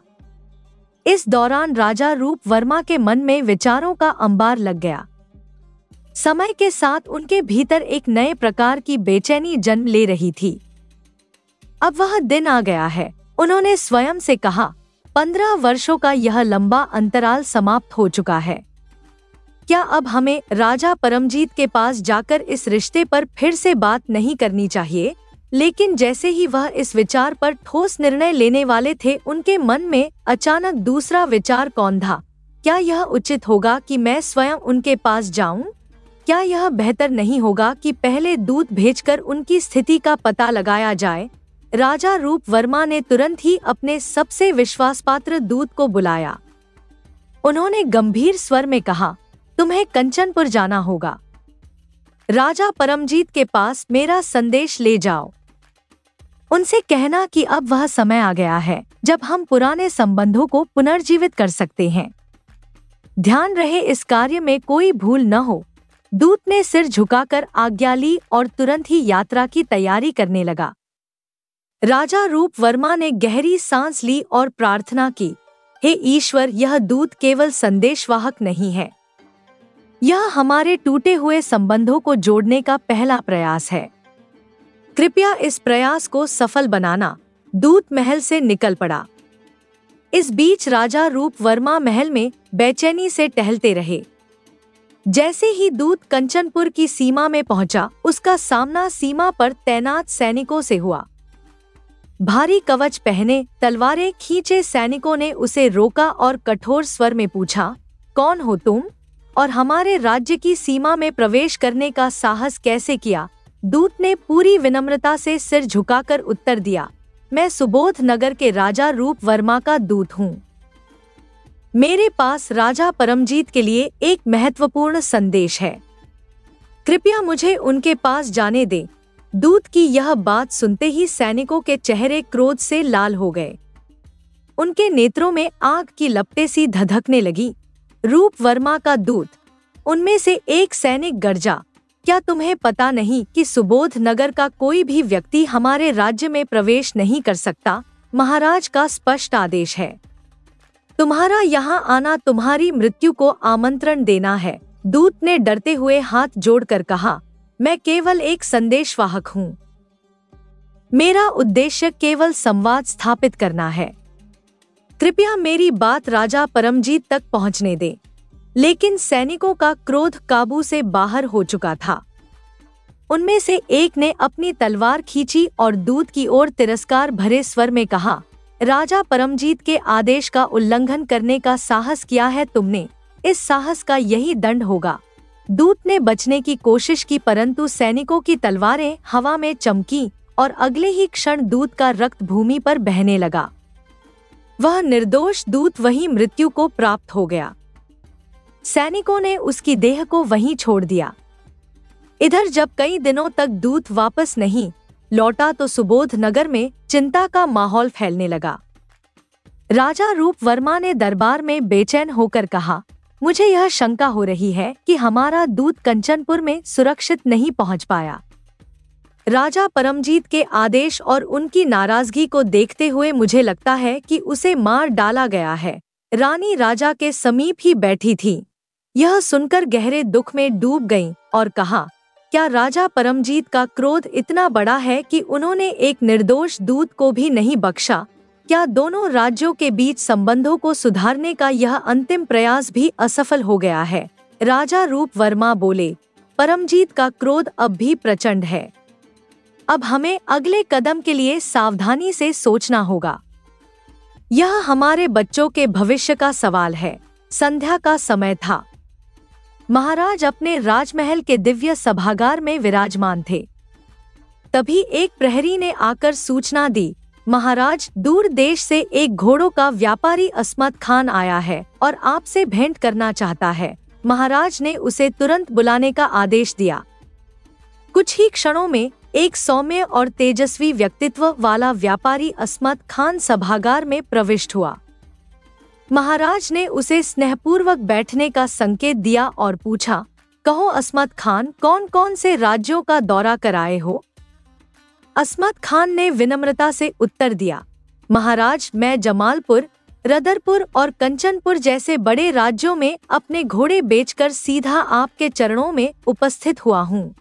महाराज के चेहरे पर हल्की जिज्ञासा की लकीर उभरी। उन्होंने पूछा, क्या तुम कंचनपुर से होकर आए हो? जी हाँ महाराज। वहाँ के राजा परमजीत तो हमारे घोड़ों के वर्षों पुराने ग्राहक हैं, अस्मत ने उत्साहपूर्वक कहा। यह सुनते ही महाराज रूप वर्मा ने मन ही मन सोचा, अस्मत खान कंचनपुर होकर आया है।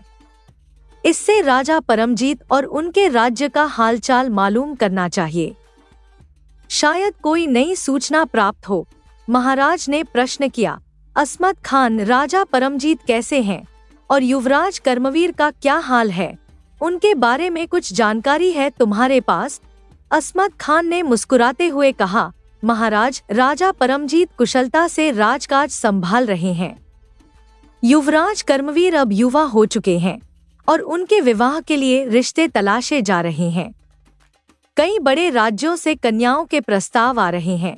यह सुनते ही महाराज रूप वर्मा के मुख पर चिंता की छाया स्पष्ट हो गई। उन्होंने गंभीर स्वर में पूछा, क्या कहा? युवराज कर्मवीर के विवाह की चर्चा चल रही है, लेकिन उसका विवाह तो हमारी पुत्री स्वर्णा के साथ हो चुका है। स्वर्णा तो यहीं हमारे महल में है। फिर यह सब क्या है? अस्मत खान ने अचरज से कहा, महाराज, मैं वही बता रहा हूँ जो मैंने वहाँ सुना और देखा।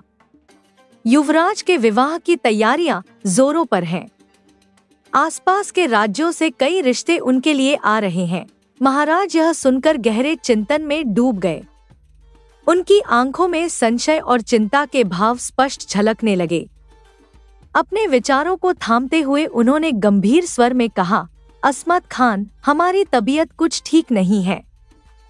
हम तुमसे बाद में बात करेंगे। इस समय तुम जाओ।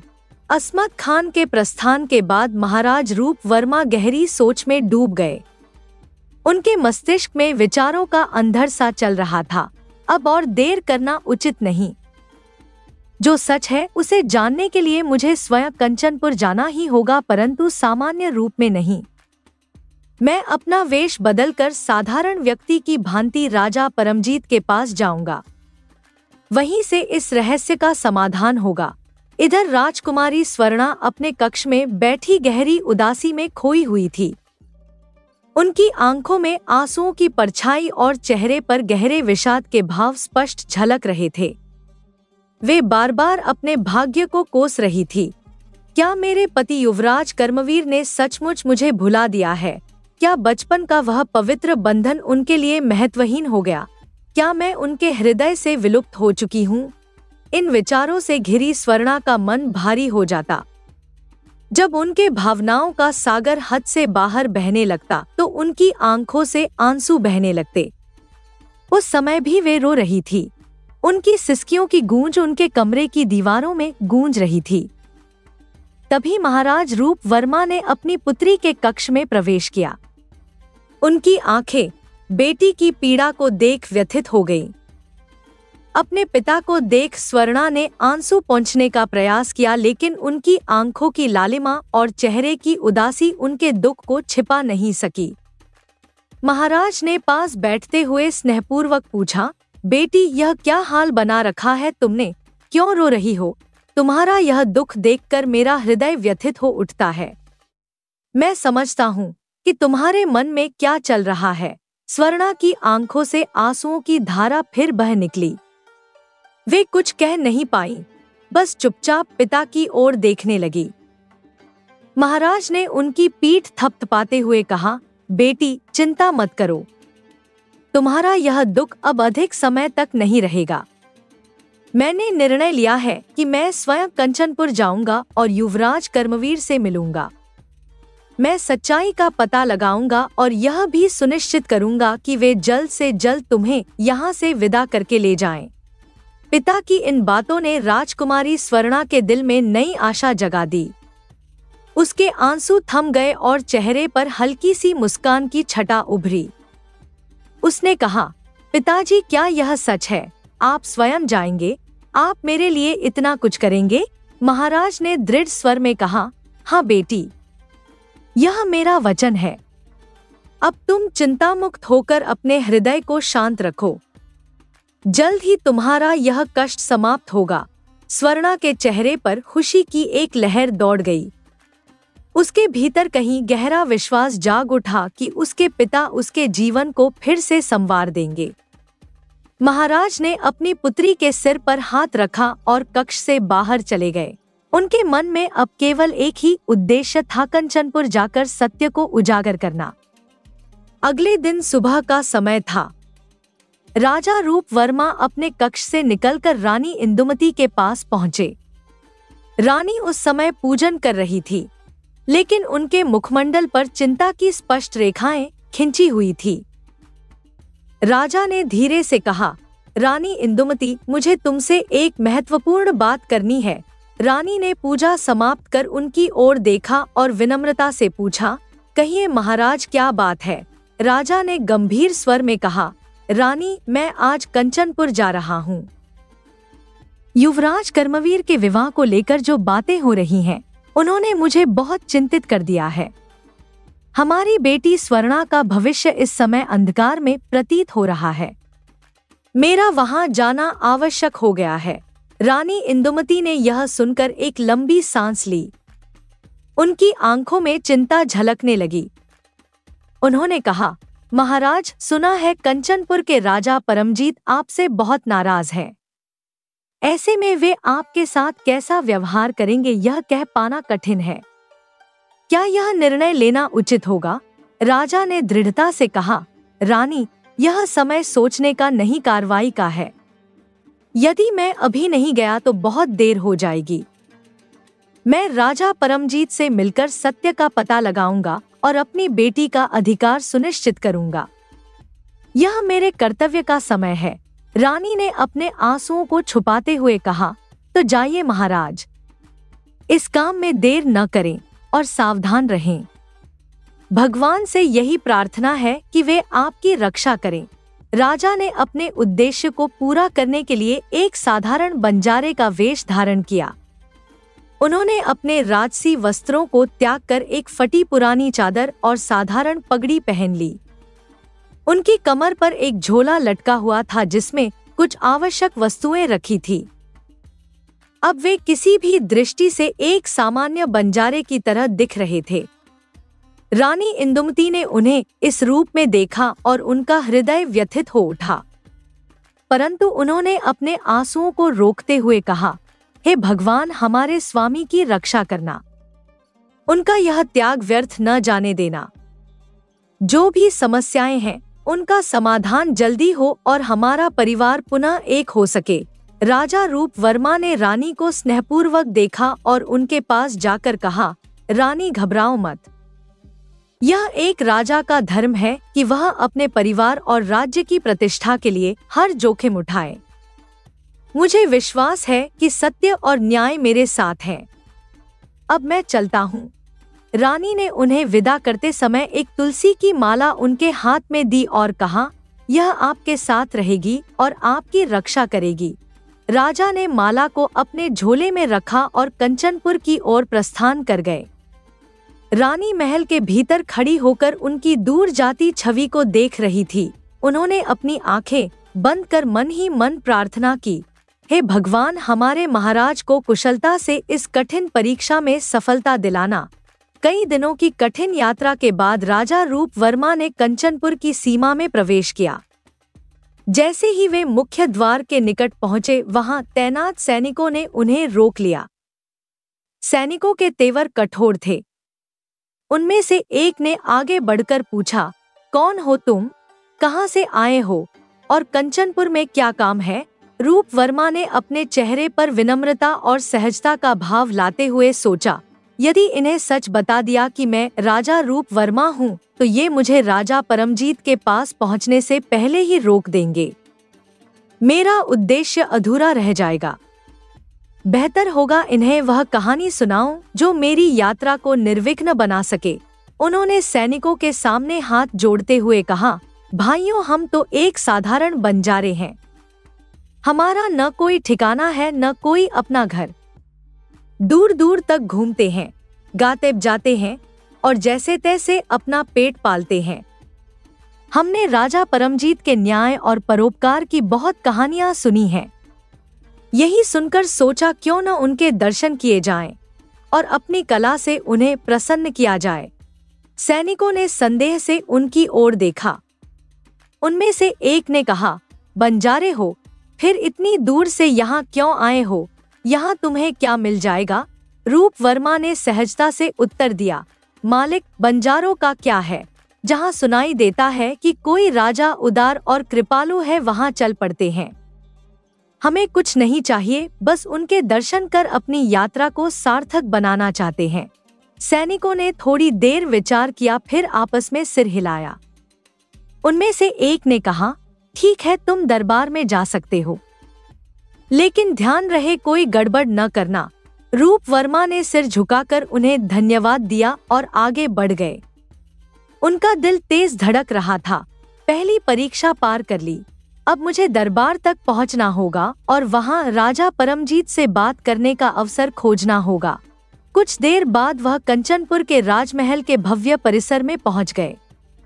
महल की ऊंची ऊंची दीवारें और शाही सजावट उनके सामने थी।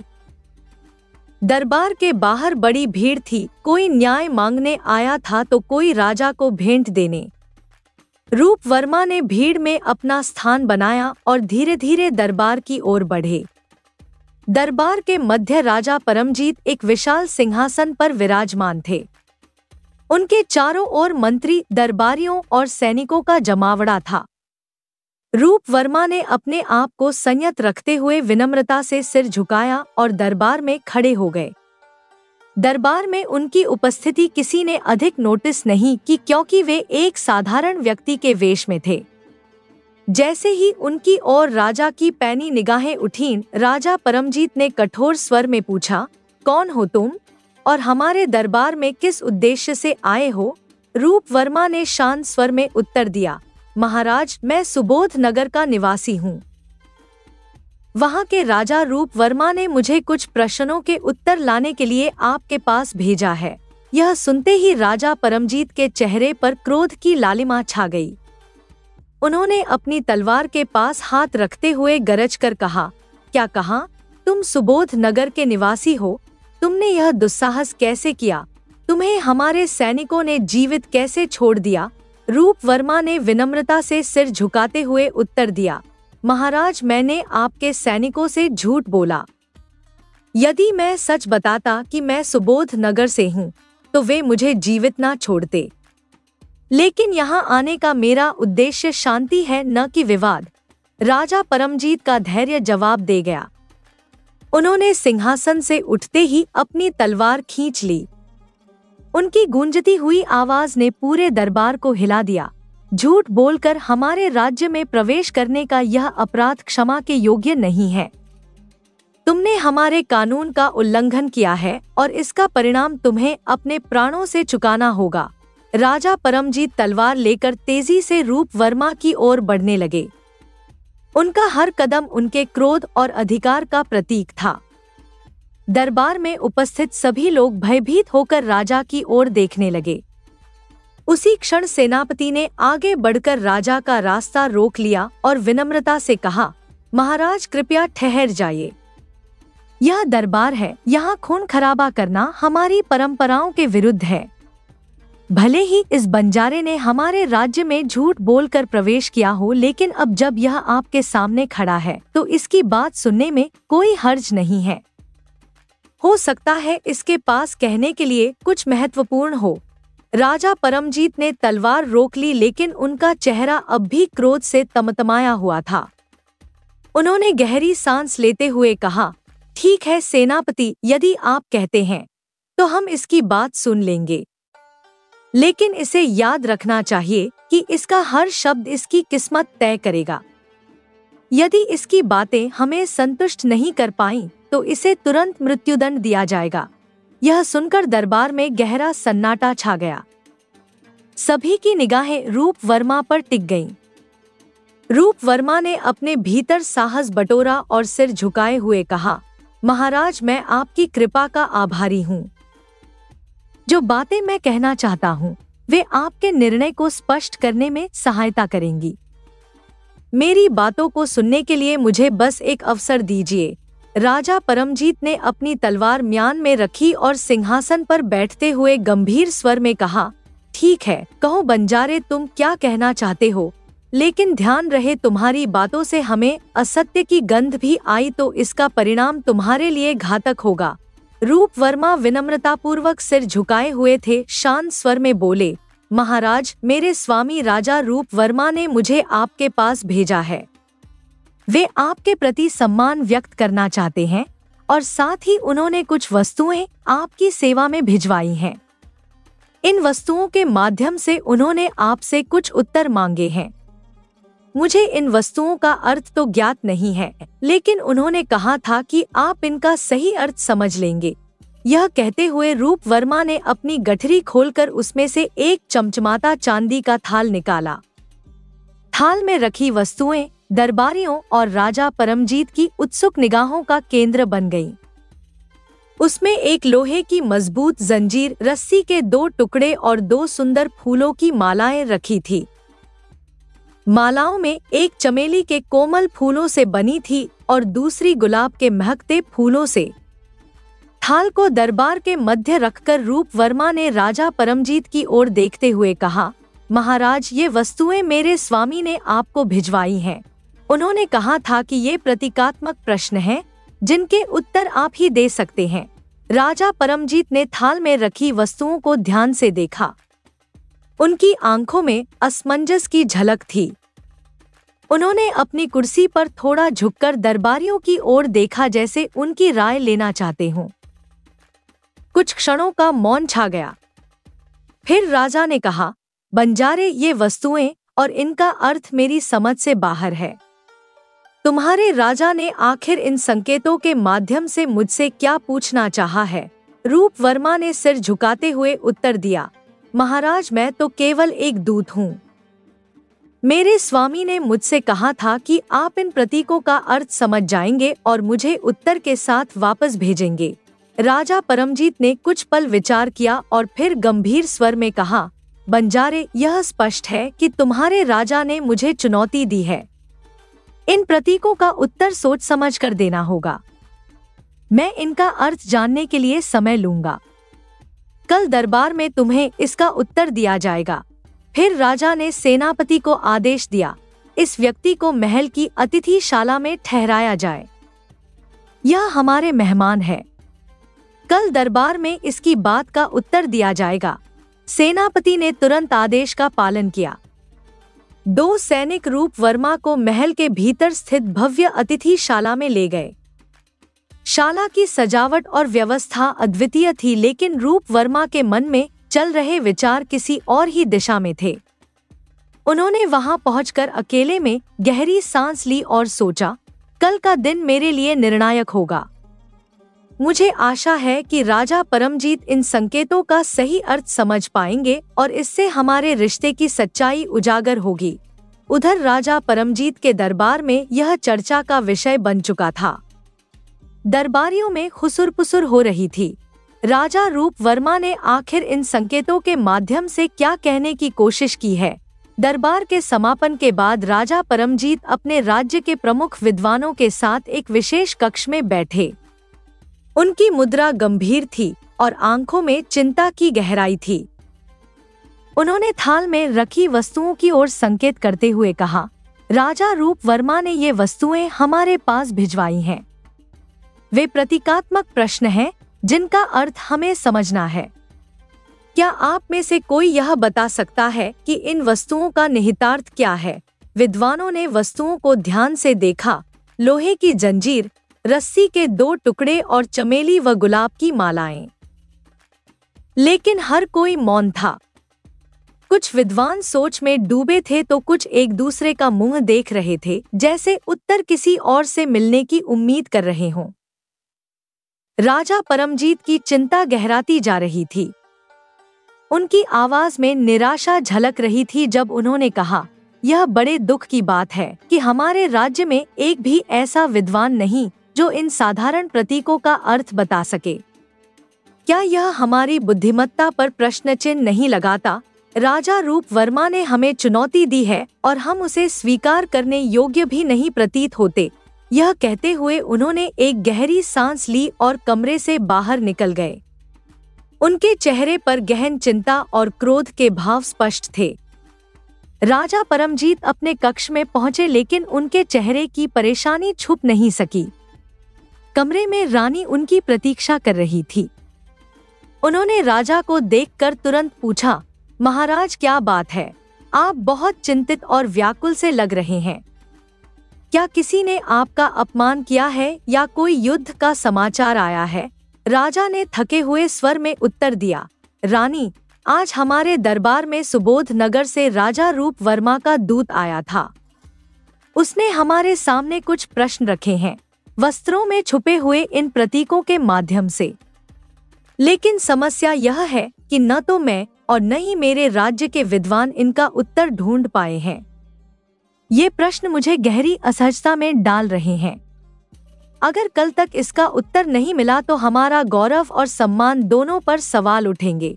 रानी ने राजा के शब्दों को ध्यान से सुना और सहानुभूति के साथ कहा, महाराज, हर समस्या का समाधान होता है। यदि आप शांत मन से सोचेंगे तो इन प्रतीकों का अर्थ अवश्य समझ में आएगा। हो सकता है इन वस्तुओं के पीछे कोई साधारण लेकिन गहरा संदेश हो। कृपया खुद पर विश्वास रखें और धैर्य बनाए रखें।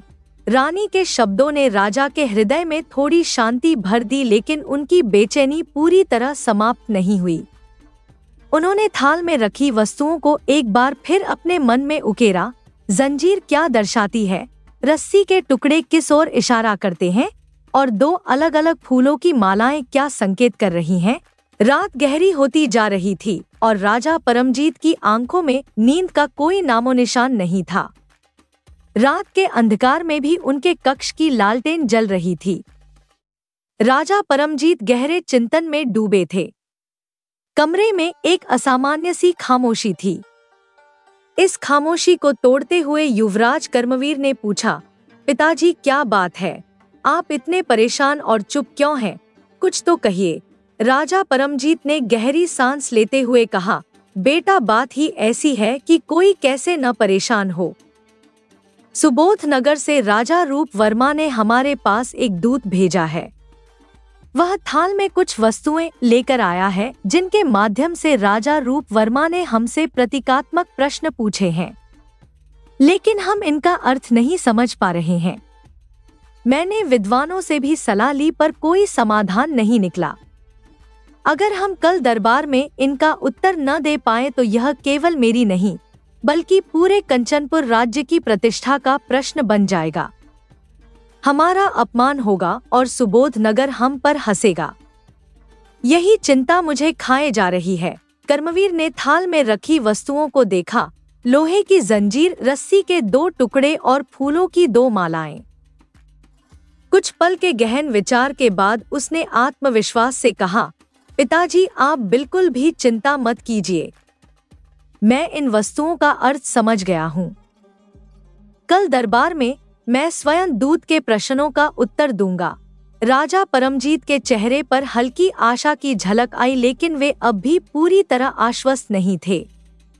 उन्होंने पूछा, पुत्र, क्या सच में तुम्हें इनका अर्थ पता चल गया है? यह कोई साधारण प्रश्न नहीं है। तुमसे कोई गलती न हो जाए। कर्मवीर ने गंभीरता और दृढ़ता से कहा, पिताजी मुझ पर भरोसा रखिए। इन वस्तुओं का मतलब मेरी समझ में आ चुका है। मैं कल दरबार में दूत के सामने पूरी स्पष्टता और साहस के साथ उत्तर दूंगा। पर मैं आपसे एक निवेदन करता हूँ। आप दरबार में यह घोषणा करवा दीजिए कि दूत के प्रश्नों का उत्तर युवराज कर्मवीर देंगे। बाकी सब मुझ पर छोड़ दीजिए। राजा परमजीत ने बेटे की बात सुनी और उसके आत्मविश्वास को देखकर उनके मन में गर्व की भावना जागी। उन्होंने कहा, ठीक है बेटा, कल मैं दरबार में घोषणा करवा दूंगा कि दूत के प्रश्नों का उत्तर तुम दोगे। यह देखना मेरे लिए गर्व की बात होगी कि मेरे पुत्र ने कंचनपुर की प्रतिष्ठा को बचाने का बीड़ा उठाया है। कर्मवीर ने मुस्कुराते हुए कहा, पिताजी, मैं आपको और हमारे राज्य को निराश नहीं करूंगा। कल का दिन हमारे लिए गौरव का दिन होगा। राजा परमजीत ने गहरी सांस ली।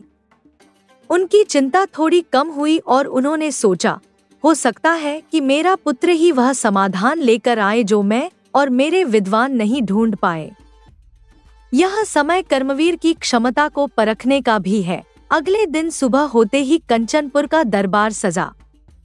हर तरफ एक गंभीर सन्नाटा था और हर आंख राजा परमजीत और युवराज कर्मवीर पर टिकी थी। सभी जानना चाहते थे कि सुबोध नगर के राजा रूप वर्मा के दूत द्वारा भेजे गए प्रतीकों का उत्तर क्या होगा। दूत, जो बंजारे के वेश में स्वयं राजा रूप वर्मा थे, दरबार के केंद्र में खड़ा था। उसकी आंखों में उत्सुकता और चेहरे पर एक हल्की मुस्कान थी। उसने राजा परमजीत से कहा, महाराज, थाल में रखी वस्तुओं का क्या उत्तर आपने सोचा है? मैं अपने राजा को सही उत्तर लेकर जाना चाहता हूँ। राजा परमजीत ने गंभीर स्वर में उत्तर दिया, बंजारे, इन वस्तुओं का उत्तर हमारे युवराज कर्मवीर देंगे। उन्हें पूरा अधिकार दिया गया है कि वे तुम्हारे प्रश्नों का उत्तर दें। दूत ने सिर झुकाकर सहमति प्रकट की, महाराज, मुझे कोई आपत्ति नहीं। युवराज कर्मवीर अपने स्थान से उठे। उनकी चाल में आत्मविश्वास झलक रहा था। वे सीधे थाल के पास पहुंचे और वहां रखी वस्तुओं को गौर से देखा। दरबार के सभी लोग चुप थे और उनकी निगाहें कर्मवीर की हर हरकत पर थीं। कर्मवीर ने सबसे पहले थाल में रखी लोहे की जंजीर उठाई। उसे हाथ में घुमाते हुए उन्होंने सेनापति की ओर देखा और बोले, सेनापति जी, कृपया इस जंजीर की कड़ियां अलग अलग करवा दें और इन्हें फिर से थाल में रखवा दें। सेनापति ने आदेश का पालन किया। उन्होंने एक सैनिक को बुलाया और कहा, जाओ, युवराज की आज्ञा का पालन करो। जंजीर की कड़ियां अलग अलग कर दो। सैनिक जंजीर लेकर चला गया और दरबार में एक बार फिर सन्नाटा छा गया। सभी को कर्मवीर के अगले कदम का इंतजार था। इसके बाद कर्मवीर ने थाल में रखे रस्सी के दोनों टुकड़े उठाए। उन्होंने बड़ी सावधानी से दोनों टुकड़ों को गांठ लगाकर जोड़ा और जुड़ी हुई रस्सी को वापस थाल में रख दिया। उनकी इस हरकत ने दरबार में एक नई उत्सुकता पैदा कर दी। राजा परमजीत सहित सभी दरबारी उनकी सूझबूझ पर गौर कर रहे थे। इसके बाद कर्मवीर ने थाल में रखी चमेली के फूलों की माला उठाई। उन्होंने एक नजर गुलाब की माला पर डाली और फिर दोनों मालाओं को एक साथ रख दिया। तभी सैनिक जंजीर की कड़ियां अलग अलग करके वापस ले आया। कर्मवीर ने थाल में वस्तुओं को व्यवस्थित कर दिया और पीछे हट गए। दरबार में एक क्षण के लिए पूर्ण चुप्पी छा गई। कर्मवीर ने दूत की ओर देखकर गंभीर स्वर में कहा, बंजारे, तुम्हारे प्रश्नों के उत्तर तुम्हें मिल गए होंगे, लेकिन अब मेरी बारी है। मेरा भी एक प्रश्न है और मुझे उसका उत्तर अभी चाहिए।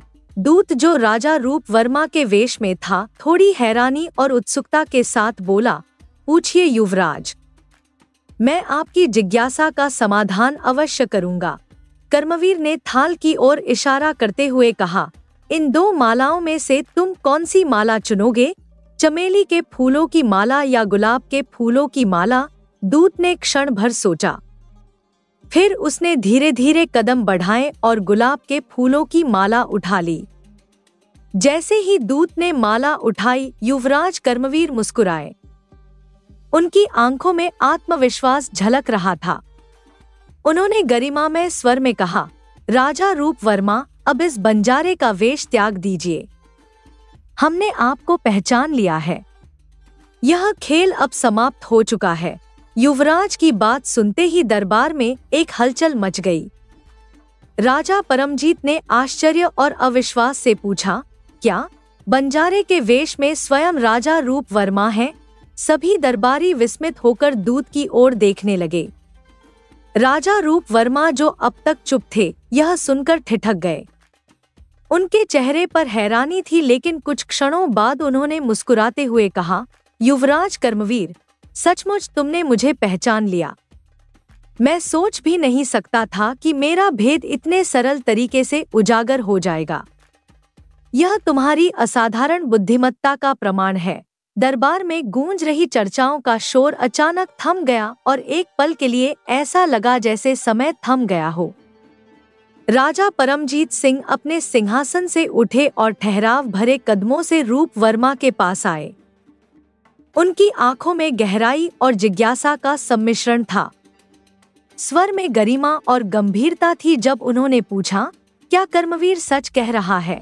क्या तुम सच में राजा रूप वर्मा हो? रूप वर्मा ने एक पल के लिए चारों ओर उपस्थित दरबारियों की ओर देखा। उनकी आंखों में कोई झिझक नहीं थी, बल्कि एक राजा की तरह आत्मविश्वास झलक रहा था। उन्होंने धीरे से कहा, हाँ महाराज, मैं रूप वर्मा हूँ, परंतु मैं भी यह जानना चाहता हूँ कि युवराज ने मेरी असलियत कैसे पहचानी।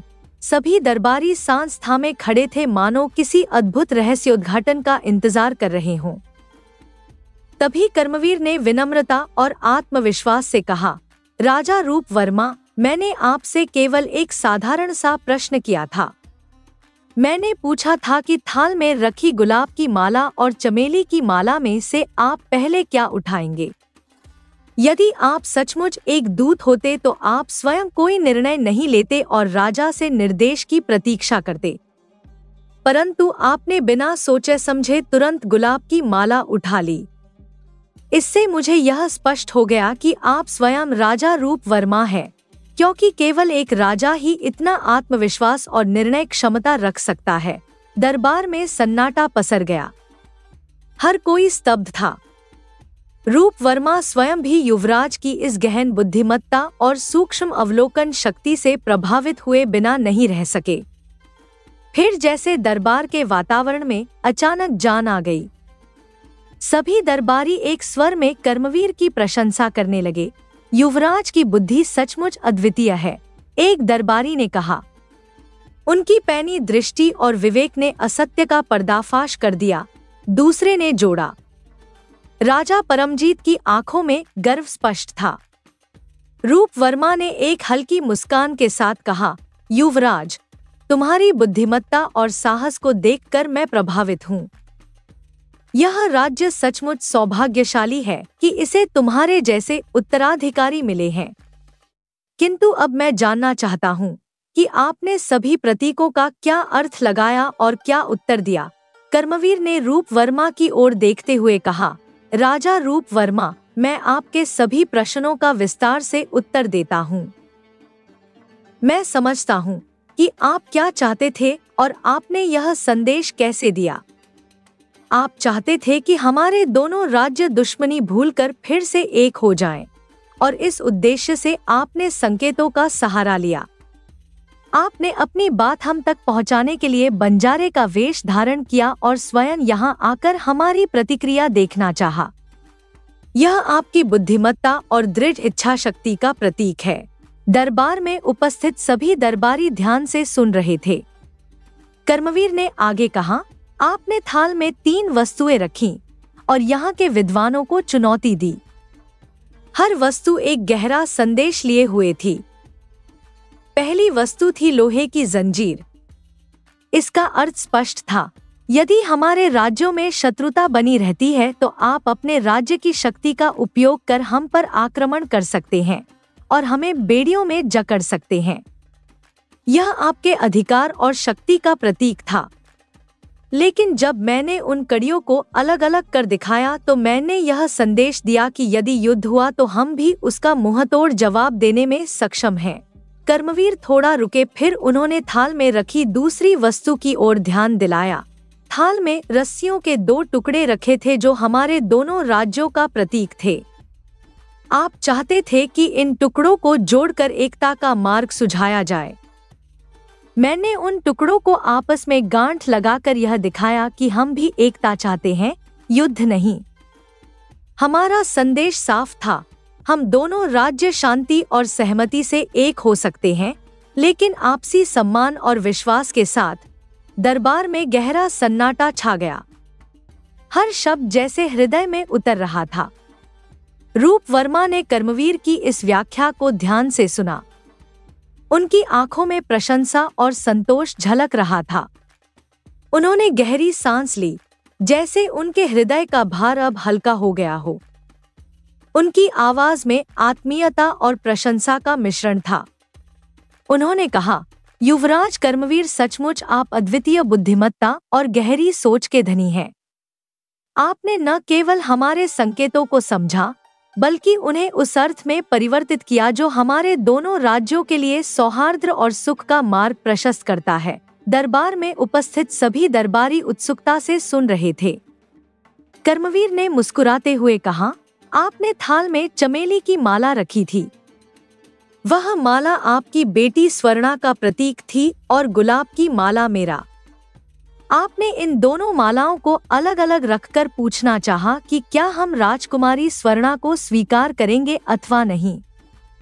महाराज, हम जानते हैं कि बचपन में मेरा और स्वर्णा का विवाह हो चुका है, लेकिन हमारे राज्यों के बीच के मतभेदों और कटुता के कारण हम दोनों अलग हो गए। स्वर्णा न केवल हमारी पत्नी है, बल्कि हमारी आत्मा का अंश भी है। हमने कभी उन्हें अस्वीकार नहीं किया था, परिस्थितियों ने हमें अलग किया। लेकिन अब जब आपके इस संकेत ने हमें यह अवसर दिया, मैंने गुलाब की माला चमेली की माला के पास रखकर यह उत्तर दिया कि हम स्वर्णा को पूर्ण हृदय से स्वीकार करते हैं। यह सुनते ही रूप वर्मा की आंखों में गर्व और संतोष के आंसू छलक आए। उन्होंने कहा, युवराज, आपने आज हमारे राज्य की झोली में अनगिनत खुशियां डाल दी हैं। आप न केवल एक महान नेता हैं, बल्कि एक सच्चे और सम्माननीय जीवन साथी भी।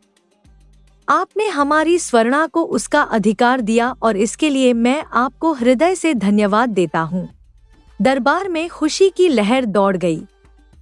सभी दरबारियों ने तालियों से इस ऐतिहासिक पल का स्वागत किया। दरबार में अब तक मौन साधे राजा परमजीत ने गंभीर स्वर में कहा, राजा रूप वर्मा, आपकी बातों ने कई प्रश्नों को जन्म दिया है, लेकिन एक बात जो मुझे वर्षों से कचोट रही है वह यह है कि 15 वर्ष पहले आपने हमारे दूत को बिना जड़ी बूटियां दिए खाली हाथ क्यों लौटाया, और इन 15 वर्षों तक आपने न तो कोई संपर्क किया, न ही हमारे रिश्ते को निभाने का प्रयास। आज अचानक इतने लंबे समय बाद आप इसे पुनः जोड़ने आए हैं। ऐसा क्यों? रूप वर्मा ने यह सुनकर सिर झुका लिया। कुछ क्षणों तक गहरी खामोशी छाई रही।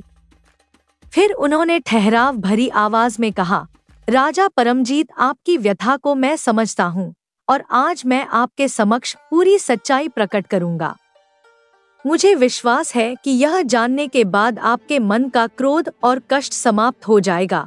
रूप वर्मा ने आगे कहा, 15 वर्ष पहले जब राजकुमारी स्वर्णा का विवाह युवराज कर्मवीर के साथ संपन्न हुआ और मैं अपने राज्य सुबोध नगर लौट गया, तब हमारे धर्मगुरु चंडीदास ने मुझसे एक गंभीर भविष्यवाणी की। उन्होंने कहा कि यह विवाह सफल नहीं हो पाएगा। चंडीदास हमारे राज्य के सबसे ज्ञानी और श्रद्धेय पुरुष हैं और उनकी भविष्यवाणियां कभी असत्य नहीं हुई। उनके कहने पर ही मैंने वह निर्णय लिया जिसे आप मेरी दूरियां समझते हैं। मैंने जानबूझकर आपके दूत को खाली हाथ लौटा दिया ताकि हमारे बीच का संबंध ठंडा पड़ जाए और यह विवाह भंग हो जाए। उन्होंने गहरी सांस लेते हुए आगे कहा, परंतु समय ने मुझे सिखाया कि किस्मत और मानव इच्छाओं का खेल कितना जटिल होता है। इन 15 वर्षों में मैंने देखा कि आपके राज्य और हमारे राज्य के बीच जो दूरी मैंने पैदा की वह न केवल हमें बल्कि हमारी प्रजा को भी पीड़ा पहुंचा रही थी। फिर एक दिन मुझे महसूस हुआ कि धर्मगुरु की भविष्यवाणी का सम्मान करते हुए भी मैं एक बड़ी भूल कर बैठा था। मैंने अपने निर्णय से न केवल हमारे राज्यों के संबंधों को ठेस पहुंचाई बल्कि अपने बच्चों के भविष्य को भी अनिश्चित बना दिया। इसी कारण आज मैं स्वयं आपके सामने आकर यह सब बताने और पुराने संबंधों को पुनः स्थापित करने का प्रयास कर रहा हूँ। राजा परमजीत ने यह सब सुनकर गहरी सांस ली। उनके चेहरे पर क्रोध की जगह अब समझ और करुणा झलक रही थी। उन्होंने भावुक स्वर में कहा, मित्र रूप वर्मा, किस्मत के फेर ने हमें 15 वर्षों तक एक दूसरे से दूर रखा, परंतु अब जब सत्य सामने आ गया है तो इन बीते वर्षों की कड़वाहट को भूल जाना ही बेहतर होगा। आओ हम फिर से गले मिलकर इस संबंध को नई शुरुआत दें। रूप वर्मा आगे बढ़कर राजा परमजीत के गले लग गए। दोनों की आंखों से खुशी और संतोष के आंसू बह निकले। दरबार में उपस्थित सभी दरबारियों ने इस दृश्य को देखा और तालियों से इस ऐतिहासिक क्षण का स्वागत किया। इसके कुछ दिनों बाद राजकुमारी स्वर्णा और युवराज कर्मवीर का विवाह बड़े ही धूमधाम और उल्लास के साथ पुनः संपन्न किया गया। शहनाई की मधुर ध्वनि से महल गूंज उठा और दोनों राज्यों की प्रजा इस मिलन को हर्ष और उल्लास के साथ मना रही थी। इस विवाह ने न केवल 2 आत्माओं को जोड़ा बल्कि 2 राज्यों के दिलों को भी एक कर दिया। यह दिन इतिहास में प्रेम, शांति और आपसी समझ के प्रतीक के रूप में दर्ज हो गया। धन्यवाद।